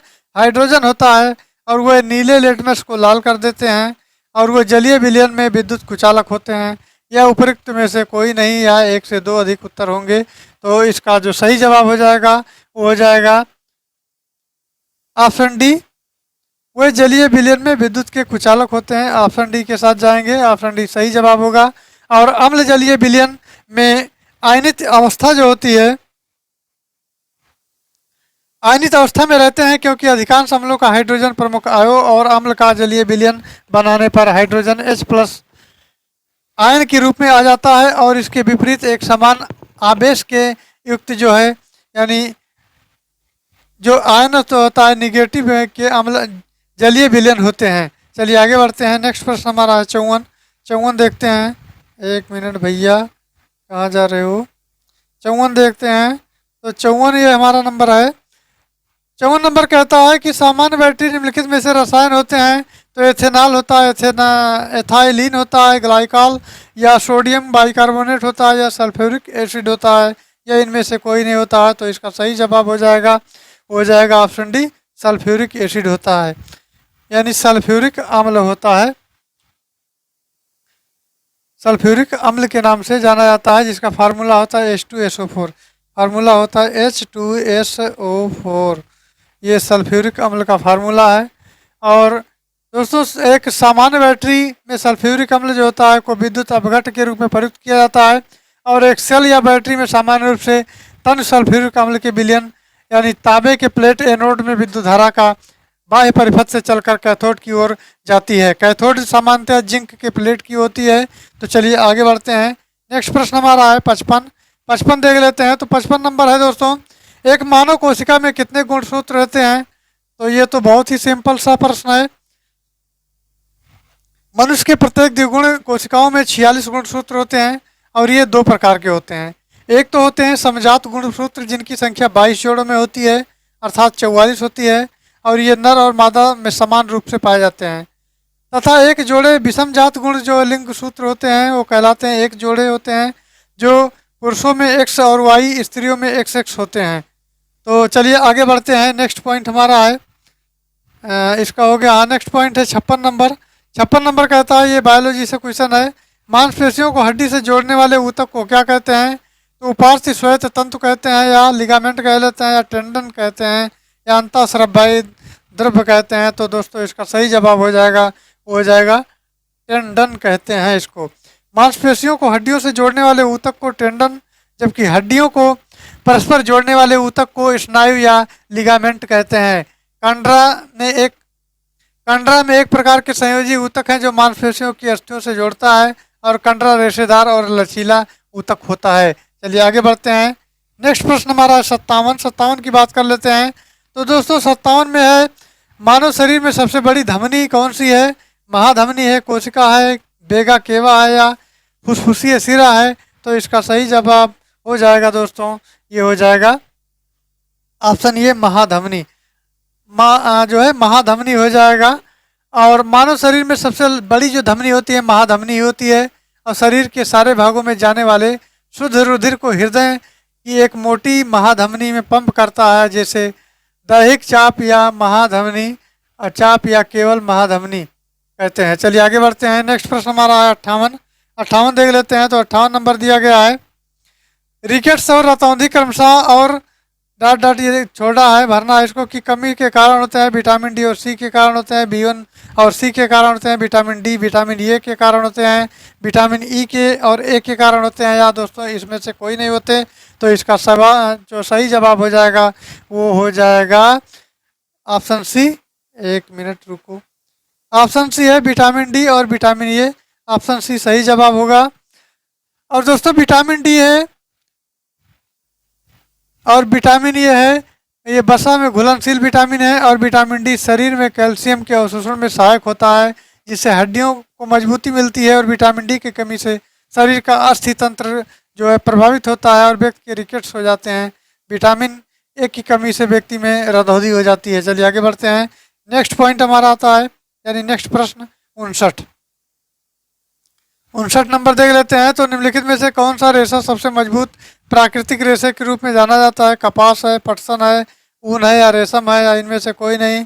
तो सही जवाब जो हो जाएगा दोस्तों उस हो जाएगा रेशम। ऑप्शन डी रेशम के साथ जाएंगे। और रेशम का जो रेशा सबसे मजबूत प्राकृतिक रेशे के रूप में जाना जाता है, इसमें फाइब्रोइन प्रोटीन होता है, और ये रेशम के कीड़े के जीव चक्र में आने वाली प्यूपा अवस्था में प्राप्त किया जाता है। चलिए आगे बढ़ते हैं। नेक्स्ट क्वेश्चन हमारा है 60 नंबर है। तो 60 नंबर कहता है, भारत में वित्तीय नीति का प्रमुख उद्देश्य कौन सा नहीं है? नहीं है पूछा गया। तो अर्थव्यवस्था में तरलता बढ़ाना, मूल्य स्थिरता को प्रोत्साहित करना, आमदनी और संपत्ति की असमानता को कम करना, या रोजगार के अवसरों को प्रोत्साहित करना, या इनमें से कोई नहीं? तो दोस्तों इसका सही जवाब हो जाएगा ऑप्शन ए, अर्थव्यवस्था में तरलता को बढ़ाना। और दोस्तों व्यय और करारोपण, ऋण, बजट निर्माण में सरकारी जो संबंधित क्रियाएं होती हैं, राजकोषीय क्रियाएं कही जाती हैं। और जब इन क्रियाओं का उद्देश्य पूर्ण उपयोग, आर्थिक स्थायित्व, द्रुत आर्थिक विकास और पूर्ण रोजगार आदि के लिए किया जाता है, तो राजकोषीय नीति इसको कहते हैं। और इस राजकोषीय नीति के जो प्रमुख उद्देश्य हैं उसमें है, पहला उद्देश्य है तीव्र आर्थिक विकास, दूसरा है आर्थिक स्वामित्व, तीसरा है संसाधनों का पूर्ण रोजगार, चौथा है पूंजी का निर्माण को बढ़ाना, कीमतों में स्थायित्व। तो इसका सही जवाब ये हो जाएगा। चलिए आगे बढ़ते हैं। नेक्स्ट प्रश्न हमारा है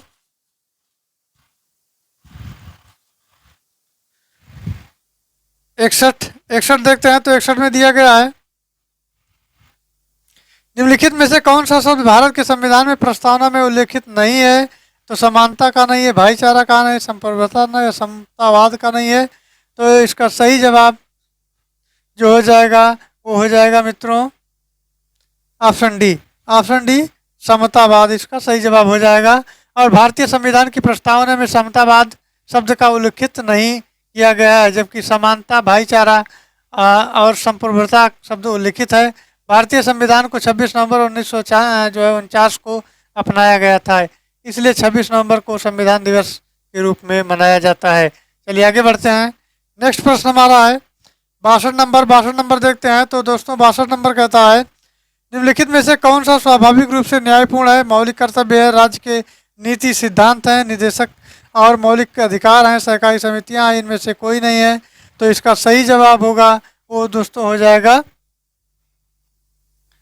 ऑप्शन सी, अर्थात मौलिक अधिकार हो जाएगा।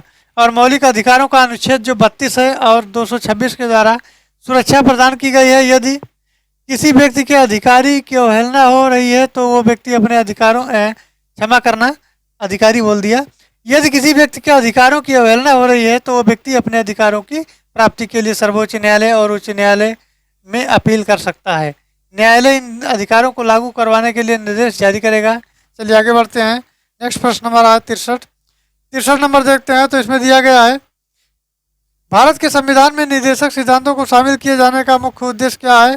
तो सामाजिक आर्थिक लोकतंत्र स्थापित करने के लिए, सामाजिक लोकतंत्र की स्थापना करने के लिए, गांधीवादी लोकतंत्र स्थापित करने के लिए, या राजनीतिक लोकतंत्र स्थापित करने के लिए? तो दोस्तों इसका सही जवाब हो जाएगा वो हो जाएगा सामाजिक आर्थिक लोकतंत्र स्थापित करने के लिए। ये जवाब सही हो जाएगा। चलिए आगे बढ़ते हैं। नेक्स्ट है 64 नंबर। दोस्तों 64 नंबर कहता है, जब राष्ट्रपति और उपराष्ट्रपति के पद में कोई कार्यरत न हो तो उनके रिक्त स्थान पर राष्ट्रपति के रूप में कौन कार्यरत होगा? तो इसका सही जवाब हो जाएगा भारत का मुख्य न्यायाधीश होगा।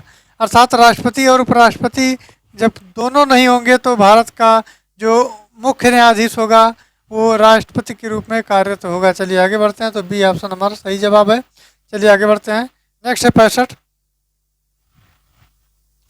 65 नंबर कहता है भारतीय संविधान के अनुसार आपात स्थिति घोषित करने का अधिकार किसको है? तो प्रधानमंत्री को है, राष्ट्रपति को है, सब सॉरी मुख्य न्यायाधीश को है या संसद को है, इनमें से कोई नहीं है। तो इसका सही जवाब हो जाएगा, वो हो जाएगा ऑप्शन बी राष्ट्रपति को। भारतीय संविधान का अनुच्छेद 352 फर्स्ट कहता है कि यदि राष्ट्रपति को यह प्रतीत होता है कि युद्ध और बाह्य आक्रमण और सशस्त्र विद्रोह की स्थिति विद्यमान है तो वो आपकी स्थिति की घोषणा कर सकता है, यानी आपात स्थिति लागू कर सकता है। और भारतीय संविधान के अनुच्छेद 352 में राष्ट्रीय आपात अनुच्छेद जो है 356 में राज्यों का आपातकालीन राष्ट्रपति शासन और अनुच्छेद 360 में आर्थिक आपातकाल का उल्लेख किया गया है। चलिए आगे बढ़ते हैं। नेक्स्ट प्रश्न हमारा है 66। दोस्तों 66 नंबर है भारतीय संविधान के किस अनुच्छेद में उल्लिखित है कि भारत का एक उपराष्ट्रपति भी होगा? तो ये 45 है, 56 है, 75 है और 63 है। तो इसका सही जवाब हो जाएगा, वो हो जाएगा ऑप्शन डी अनुच्छेद 63 हो जाएगा।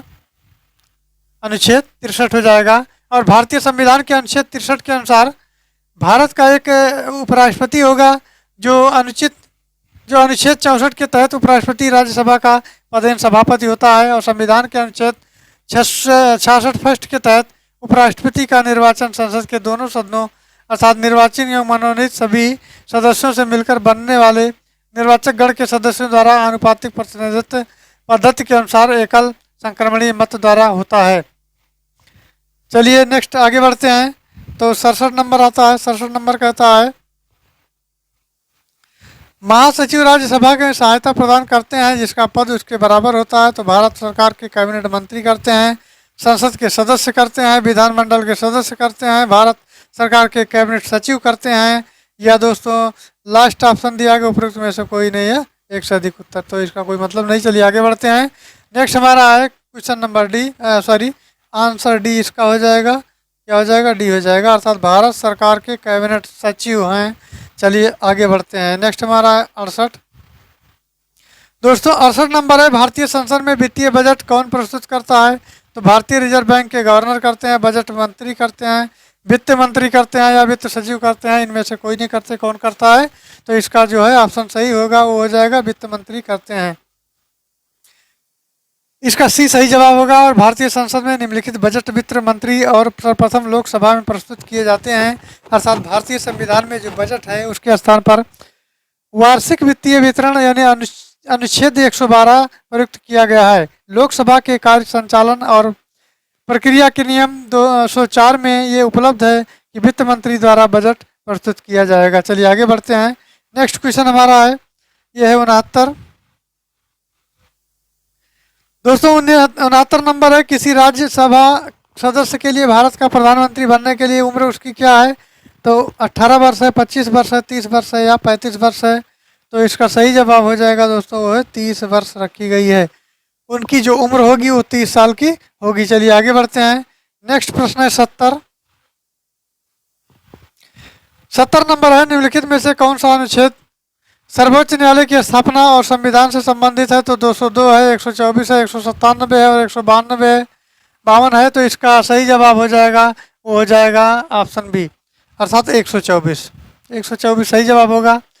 और भारतीय संविधान का अनुच्छेद 5 अनुच्छेद 124 के तहत 147 तक सर्वोच्च न्यायालय के गठन, स्वतंत्रता, न्याय क्षेत्र, शक्तियों आदि का उल्लेख है। चलिए आगे बढ़ते हैं। नेक्स्ट क्वेश्चन हमारा है 51 नंबर।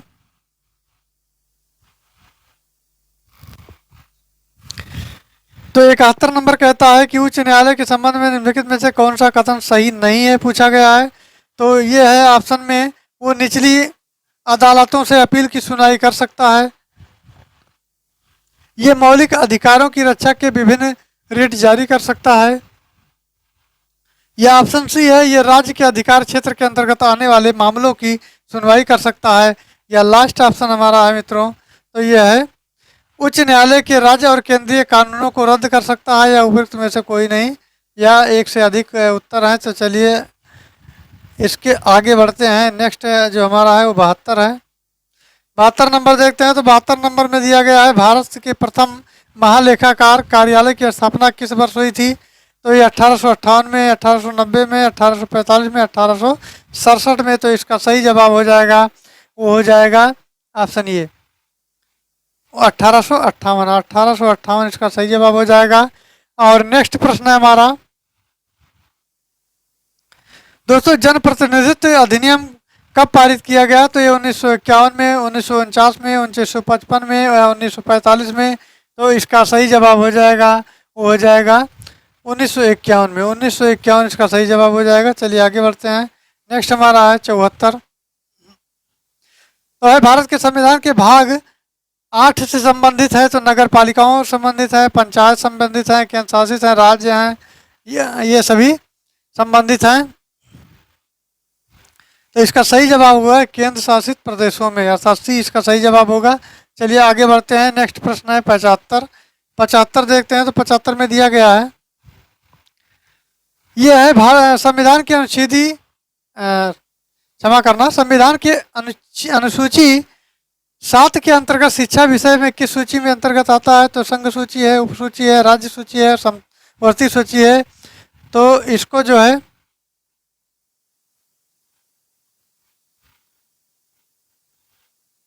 इसका जो सही जवाब हो जाएगा वो हो जाएगा 75 नंबर।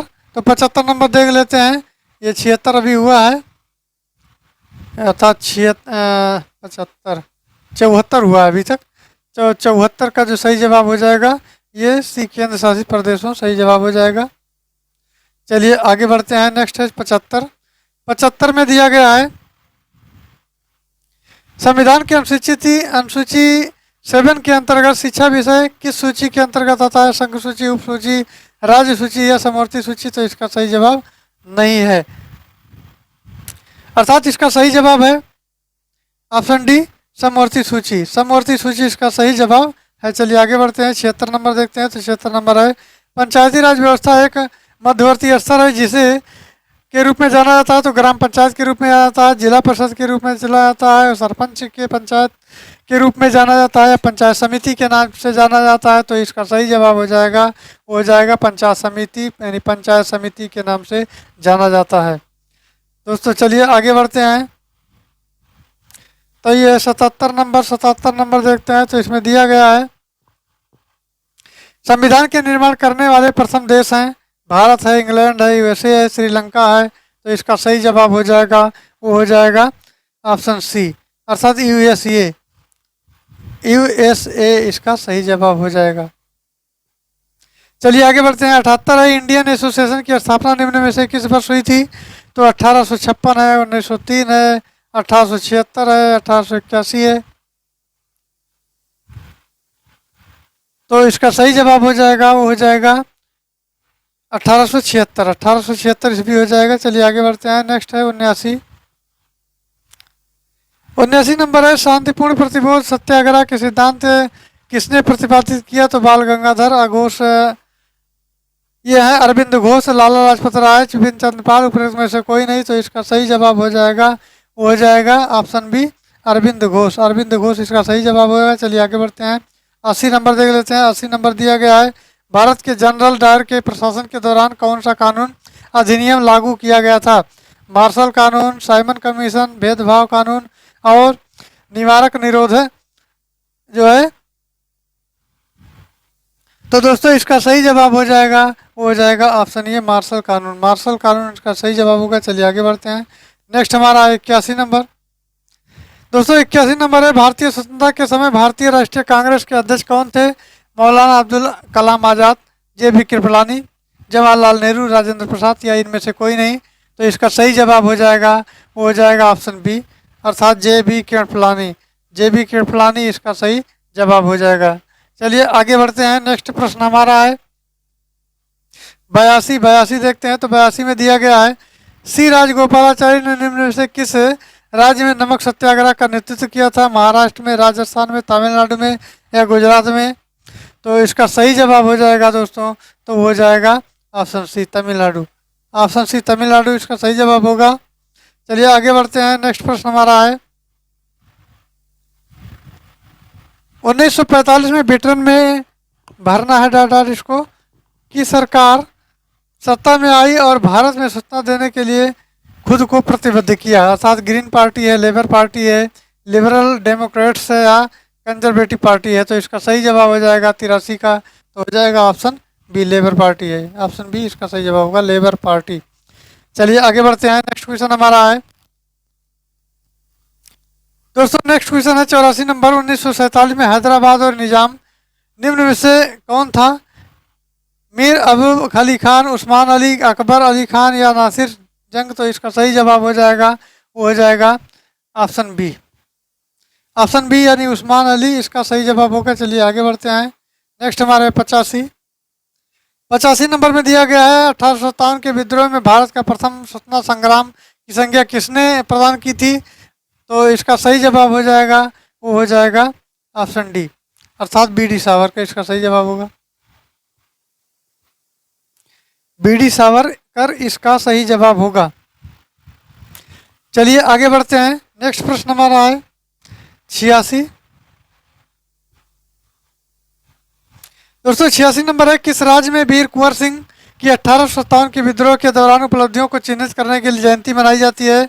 उत्तराखंड, बिहार, हिमाचल प्रदेश, उत्तर प्रदेश? तो इसका सही जवाब जो होगा वो हो जाएगा मित्रों ऑप्शन बी बिहार। बिहार जो है इसका सही जवाब हो जाएगा। चलिए आगे बढ़ते हैं। नेक्स्ट प्रश्न है, ये है 87 सीमांत गांधी किसे कहा जाता है? खान अब्दुल गफ्फार को, मणिलाल गांधी को, नेल्सन मंडेला को, गोपाल कृष्ण गोखले को या इनमें से कोई नहीं? तो इसका सही जवाब हो जाएगा मित्रों, वो है 87 नंबर का, तो ये हो जाएगा ऑप्शन ए, अर्थात खान अब्दुल गफ्फार खान, इनको सीमांत गांधी के नाम से जाना जाता है। चलिए आगे बढ़ते हैं। नेक्स्ट हमारा है 88, एक मिनट 87 हो गया, 88 पे आ गया। तो 88 नंबर क्वेश्चन कहता है, सूर्य के चारों ओर चक्कर लगाने वाले पत्थरों के छोटे छोटे टुकड़ों को क्या कहते हैं? क्षुद्रग्रह कहते हैं, उल्कापिंड कहा जाता है, तारे कहते हैं, उत्साह कहते हैं, तो इस उपग्रह कहते हैं। तो इसका सही जवाब हो जाएगा। तो चलिए देखते हैं इसको, तो इसका जो है बी सही जवाब हो जाएगा, अर्थात उल्कापिंड इसका सही जवाब हो जाएगा। चलिए आगे बढ़ते हैं। नेक्स्ट प्रश्न हमारा है 89 दिया गया है, ग्रहों के वैज्ञानिक ग्रहों ने सॉरी क्षमा करना, ग्रहों के वैज्ञानिक चंद्रमा के चारों ओर बिलियन विद्यमान पतले गैसीय आवरण को कहते हैं? तो इसका सही जवाब हो जाएगा, वो हो जाएगा ऑप्शन सी। ऑप्शन सी इसका सही जवाब होगा, अर्थात चंद्रमा का बहिर्मंडल। चलिए आगे बढ़ते हैं। नेक्स्ट हमारा है 90 नंबर देखते हैं। तो ये है, पृथ्वी के वातावरण में सबसे ज़्यादा पाया जाने वाला तत्व कौन सा है? आर्गन है, सिलिकॉन है, नाइट्रोजन है, क्रिस्टल अर्थात क्रिप्टन है? तो इसका सही जवाब हो जाएगा, वो हो जाएगा ऑप्शन सी के साथ बने रहिए। तो चलिए नाइट्रोजन हो गया। चलिए आगे बढ़ते हैं। नेक्स्ट प्रश्न है 91, वायुमंडल की सबसे निचली परत कहते हैं, क्या कहते हैं? तो स्ट्रेटोस्फीयर कहते हैं, ट्रोपोस्फीयर कहते हैं, और जीनोस्फीयर कहते हैं, या एक्सोस्फीयर कहते हैं? चलिए आगे बढ़ते हैं।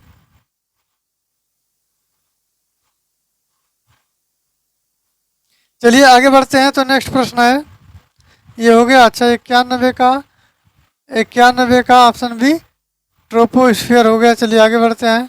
नेक्स्ट हमारा है 92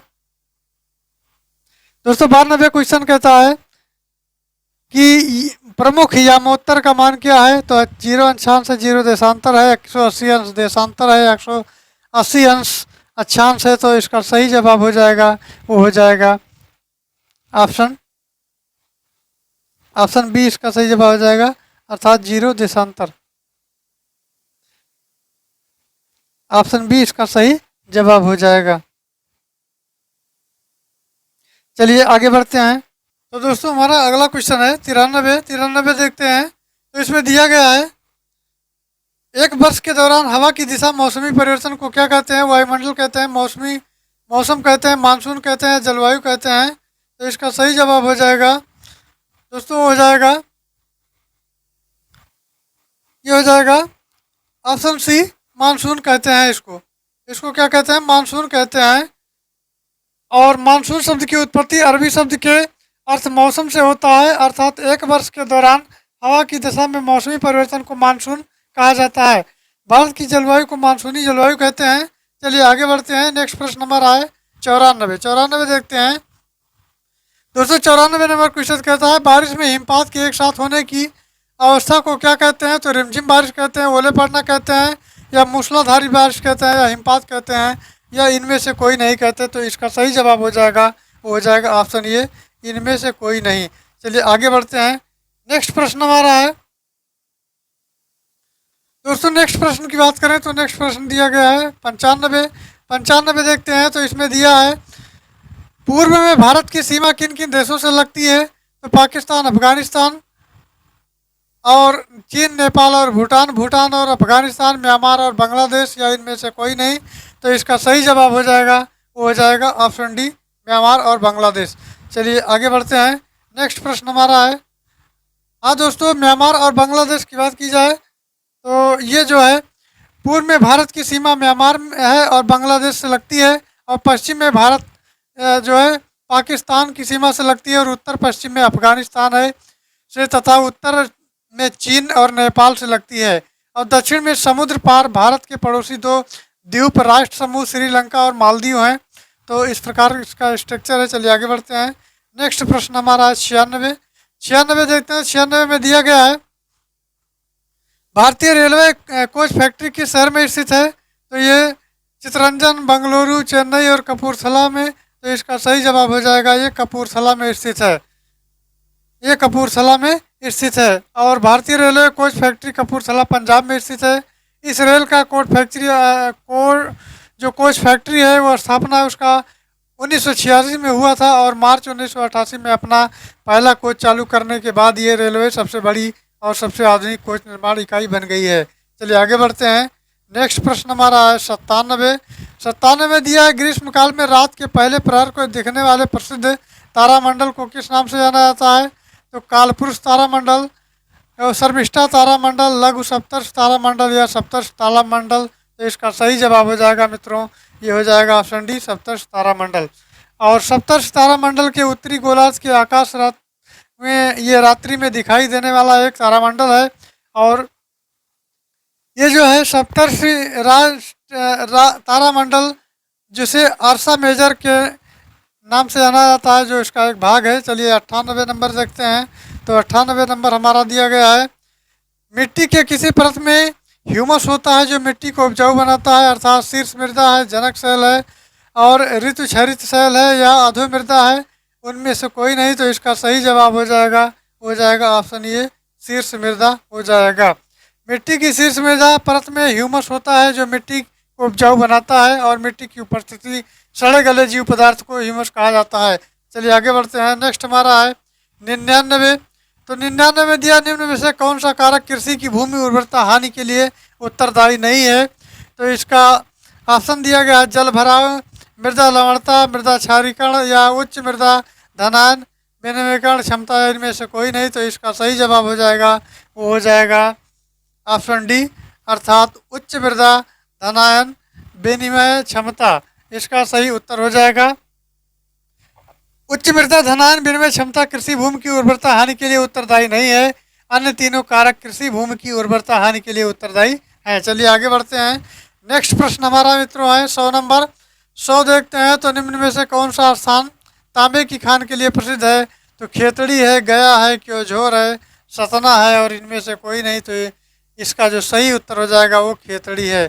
और खेतड़ी की जब बात आती है तो ये राजस्थान से जोड़ा जाता है, अर्थात राजस्थान का जो है खेतड़ी ये तांबे की खान के लिए प्रसिद्ध है, और यह स्थान राजस्थान के झुंझुनू जिले में स्थित है। चलिए आगे बढ़ते हैं। नेक्स्ट प्रश्न है 101। 101 देख लेते हैं। तो निम्नलिखित में से कौन सा फरक्का बैराज निर्माण का उद्देश्य नहीं था? तो बांग्लादेश को बहकर जाने वाले पानी को रोकना, कोलकाता बंदरगाह पर गाद के जमाव को लगाना और कोलकाता बंदर के टकराव यानी कटाव को रोकना, या गंगा नदी में जहाज़ों के आवाजाही को सुगम बनाना, या इनमें से कोई नहीं। तो दोस्तों इसका सही जवाब हो जाएगा वो ऑप्शन ये, बांग्लादेश को बहकर जाने वाले पानी को रोकना इसका मुख्य जो उद्देश्य था। अर्थात फरक्का बैराज का निर्माण पश्चिम बंगाल के राज्य में राम गंगा यानी गंगा नदी पर किया गया है। इसका मुख्य उद्देश्य कोलकाता बंदरगाह पर गाद जमाव को साफ करने के लिए पानी की व्यवस्था करना था, और इसके अतिरिक्त गंगा नदी जो है जहाज़ों की आवाजाही को सुगम बनाना और कोलकाता बंदरगाह के कटाव को रोकना, और इसमें उद्देश्यों को में शामिल है। चलिए आगे बढ़ते हैं। नेक्स्ट प्रश्न हमारा है वो 102 है। 102 देखते हैं। तो 102 में दिया गया है, भारत में कृष्ण क्रांति किस उत्पाद के विनिर्माण से संबंधित है? काठ कोयला से है, कच्चा पेट्रोलियम से है, हीरा से है, काला चना से है, उपरोक्त में से कोई नहीं। तो दोस्तों इसका सही जवाब हो जाएगा हो जाएगा कच्चा पेट्रोलियम। कच्चा पेट्रोलियम इसका सही जवाब होगा। चलिए आगे बढ़ते हैं। नेक्स्ट प्रश्न हमारा है 103, राष्ट्रीय राजमार्गों के विकास के लिए स्वर्णिम चतुर्भुज परियोजना किसके द्वारा शुरू की गई? तो ये PV नरसिम्हा राव, के गुजराल, मनमोहन सिंह या अटल बिहारी वाजपेयी। तो दोस्तों इसका सही जवाब हो जाएगा वो हो जाएगा ऑप्शन डी, अटल बिहारी वाजपेयी के द्वारा शुरू की गई। और राष्ट्रीय राजमार्गों के विकास के लिए स्वर्णिम चतुर्भुज परियोजना दिल्ली, मुंबई, कोलकाता और चेन्नई को जोड़ती है, और इसकी कुल लंबाई जो है वो है 5846 किलोमीटर, और ये परियोजना 2001 में प्रारंभ हुई। उस समय भारत के प्रधानमंत्री अटल बिहारी वाजपेयी जी थे। चलिए आगे बढ़ते हैं। नेक्स्ट प्रश्न है 104। 104 नंबर क्वेश्चन है, निम्नलिखित में से कौन सा भौनाग्रह है? नेपच्यून है, टाइटन है, एरिस है या हाइड्रा है, या इसमें से कोई नहीं है? तो इसका सही जवाब हो जाएगा वो एरिस है। एरिस इसका सही जवाब होगा। और वर्तमान में आधिकारिक रूप से 5 भौनाग्रह हैं, जिसमें पहला प्लूटो है, दूसरा हाउमेया है, तीसरा सीरीज है, चौथा मेक है, और पांचवा एरिस है। नेपच्यून ग्रह है, जबकि टाइटन और हाइड्रा क्रमशः शनि और प्लूटो से संबंधित उपग्रह हैं। चलिए आगे बढ़ते हैं। 105 नंबर देखते हैं। 105 में दिया गया है जो बिहार से संबंधित है, बिहार के उत्पादन की दृष्टि से चावल के बाद दूसरी फसल है गेहूं है, मक्का है, चना है, आलू है, या इनमें से कोई नहीं? तो इसका सही जवाब हो जाएगा गेहूं है। चावल के बाद जो है दूसरी फसल गेहूं है। चलिए आगे बढ़ते हैं। नेक्स्ट प्रश्न है 106, पर्यावरण किससे बनता है? जीवीय घटकों से बनता है, भू आकृति घटकों से बनता है, अजैव घटकों से बनता है, भौतिक घटकों से बनता है, या उपयुक्त में से कोई नहीं? तो दोस्तों इसका सही जवाब होगा हो जाएगा ऑप्शन ई, अर्थात इनमें से कोई नहीं। इनमें से कोई नहीं इसका सही जवाब होगा। चलिए आगे बढ़ते हैं। 107वां देखते हैं।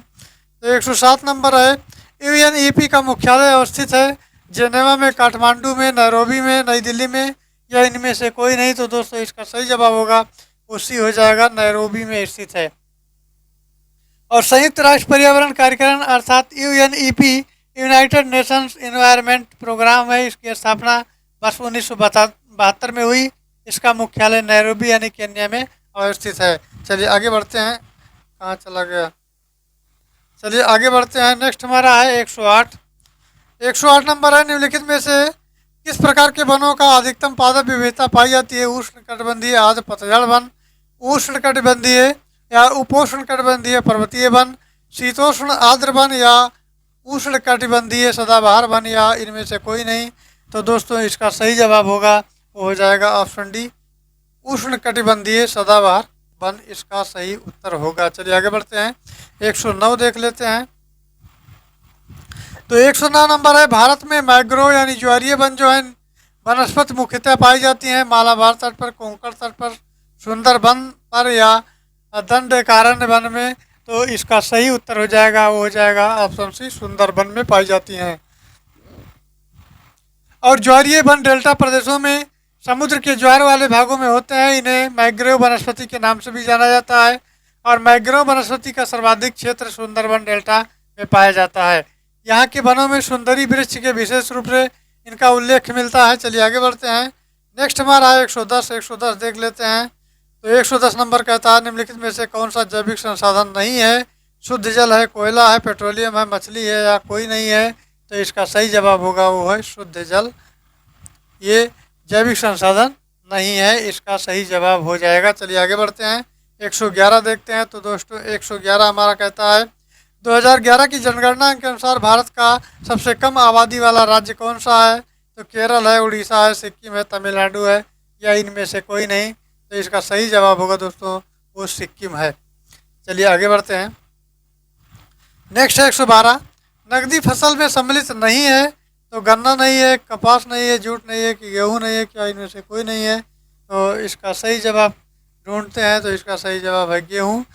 गेहूँ जो है नकदी फसलों के अंतर्गत, नकदी फसलों के अंतर्गत वैसे आता है, गन्ना आता है, कपास आता है, जूट आता है, तंबाकू आता है, तिलहन आता है, ये सभी जो है नकदी फसलों के अंतर्गत आते हैं। और गेहूँ और चावल फसल की नकदी फसल ना होकर खाद्य फसल यानी फूड क्रॉप्स है। चलिए आगे बढ़ते हैं। नेक्स्ट प्रश्न है 113। 113 देख लेते हैं। तो दोस्तों 113 की बात की जाए तो महाराष्ट्र में निम्नलिखित में से कौन सी एक फसल श्वेत वर्ण के नाम से जानी जाती है? तो इसका सही जवाब होगा, ऑप्शन दिए हैं, गेहूं है, मक्का है, कपास है और गन्ना है, या इनमें से कोई नहीं। तो मित्रों इसका सही जवाब हो जाएगा, वो हो जाएगा ऑप्शन सी, कपास हो जाएगा। ऑप्शन सी कपास इसका सही जवाब होगा। अर्थात महाराष्ट्र में काली मिट्टी का व्यापक विस्तार पाया जाता है और कपास की कृषि के लिए सर्वाधिक मिट्टी मानी जाती है जो काली मिट्टी होती है। कपास को ही महाराष्ट्र में श्वेत स्वर्ण के नाम से जाना जाता है, अर्थात वहाँ अधिक से अधिक मात्रा में कपास उपजाया जाता है। चलिए आगे बढ़ते हैं। 114 देखते हैं। दोस्तों 114 की बात की जाए तो इसमें दिया है जैव विघटित प्रदूषक है, पारा है, वाहित मल है, प्लास्टिक है, या एफ से स्टार्ट है, या उपरोक्त में से कोई नहीं। तो दोस्तों इसका सही जवाब हो जाएगा, वो हो जाएगा ऑप्शन बी, वाहित मल हो जाएगा इसका सही जवाब। और ऐसे प्रदूषक जो सूक्ष्म जीवों जैसे जीवाणु होते हैं उनके समय के साथ प्रकृति सरल हानिकारक तत्वों में विघटित कर दिए जाते हैं। तो चलिए आगे बढ़ते हैं। नेक्स्ट जो है 115। 115 की बात करें तो निम्नलिखित में से कौन सा एक द्वितीयक प्रदूषक नहीं है? ये PAN है, स्माग है, या सल्फर डाइऑक्साइड, या ओजोन है, या कोई नहीं है। तो इसका सही जवाब हो जाएगा, वो हो जाएगा सल्फर डाइऑक्साइड इसका सही जवाब हो जाएगा। चलिए आगे बढ़ते हैं। नेक्स्ट है 116।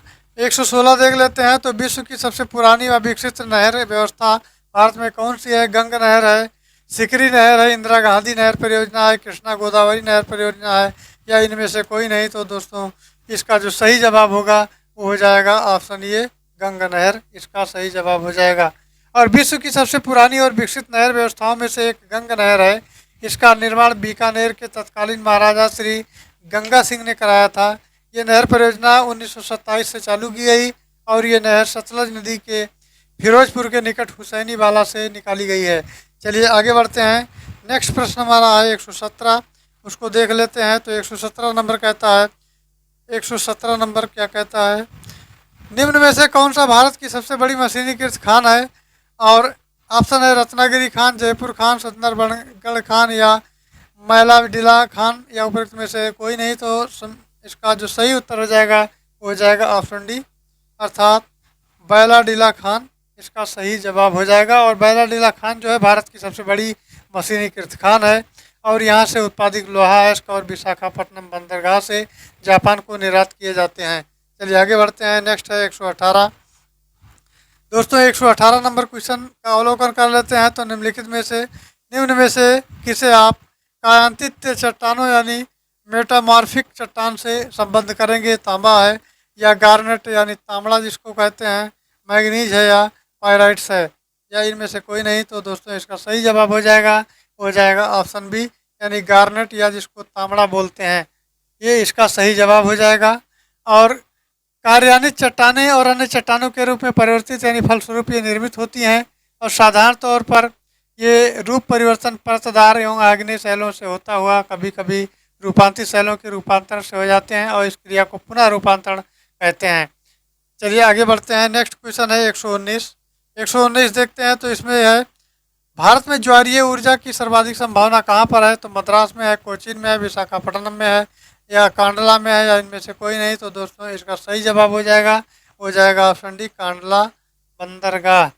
अर्थात भारत में ज्वारीय ऊर्जा जो दो प्रमुख संभावित क्षेत्रों में आती है, कच्छ की खाड़ी जो गुजरात में पड़ती है और खंबात की खाड़ी, पूर्व नाम जिसका कैम्बे की खाड़ी है, गुजरात तटीय क्षेत्र में है। अर्थात खंबात की खाड़ी और कच्छ की खाड़ी गुजरात के उसमें पड़ते हैं। तो चलिए आगे बढ़ते हैं। नेक्स्ट हमारा है 120। 120 देखते हैं तो 120 में दिया गया है, पृथ्वी की प्राकृतिक आकृतियों को दर्शाने वाले मानचित्रों को मानचित्र कहते हैं, उच्चावच कहते हैं, राजनीतिक कहते हैं, थीमेटिक कहते हैं, या प्रतीकात्मक कहते हैं। तो दोस्तों इसका सही जवाब हो जाएगा ऑप्शन ये उच्चावच होता है, अर्थात पृथ्वी की प्राकृतिक आकृतियों जैसे पर्वतों, पहाड़ों, मैदानी नदियों, महासागरों, इनसे जो है दर्शाने वाले मानचित्रों को भौतिक या उच्चावच मानचित्र कहा जाता है। तो दोस्तों ये रहे आज के 120 प्रश्न। आई होप जानकारी अच्छी लगी होगी। जानकारी अच्छी लगी हो तो चैनल को लाइक करें, सब्सक्राइब करें और शेयर करें। वीडियो में यहाँ तक बने रहने के लिए धन्यवाद, और आगे जल्द ही मिलते हैं नेक्स्ट जो है टॉपिक के साथ और नेक्स्ट प्रैक्टिस सेट के साथ। तो हमें दीजिए इजाज़त। चलिए फिर मिलते हैं नेक्स्ट वीडियो में।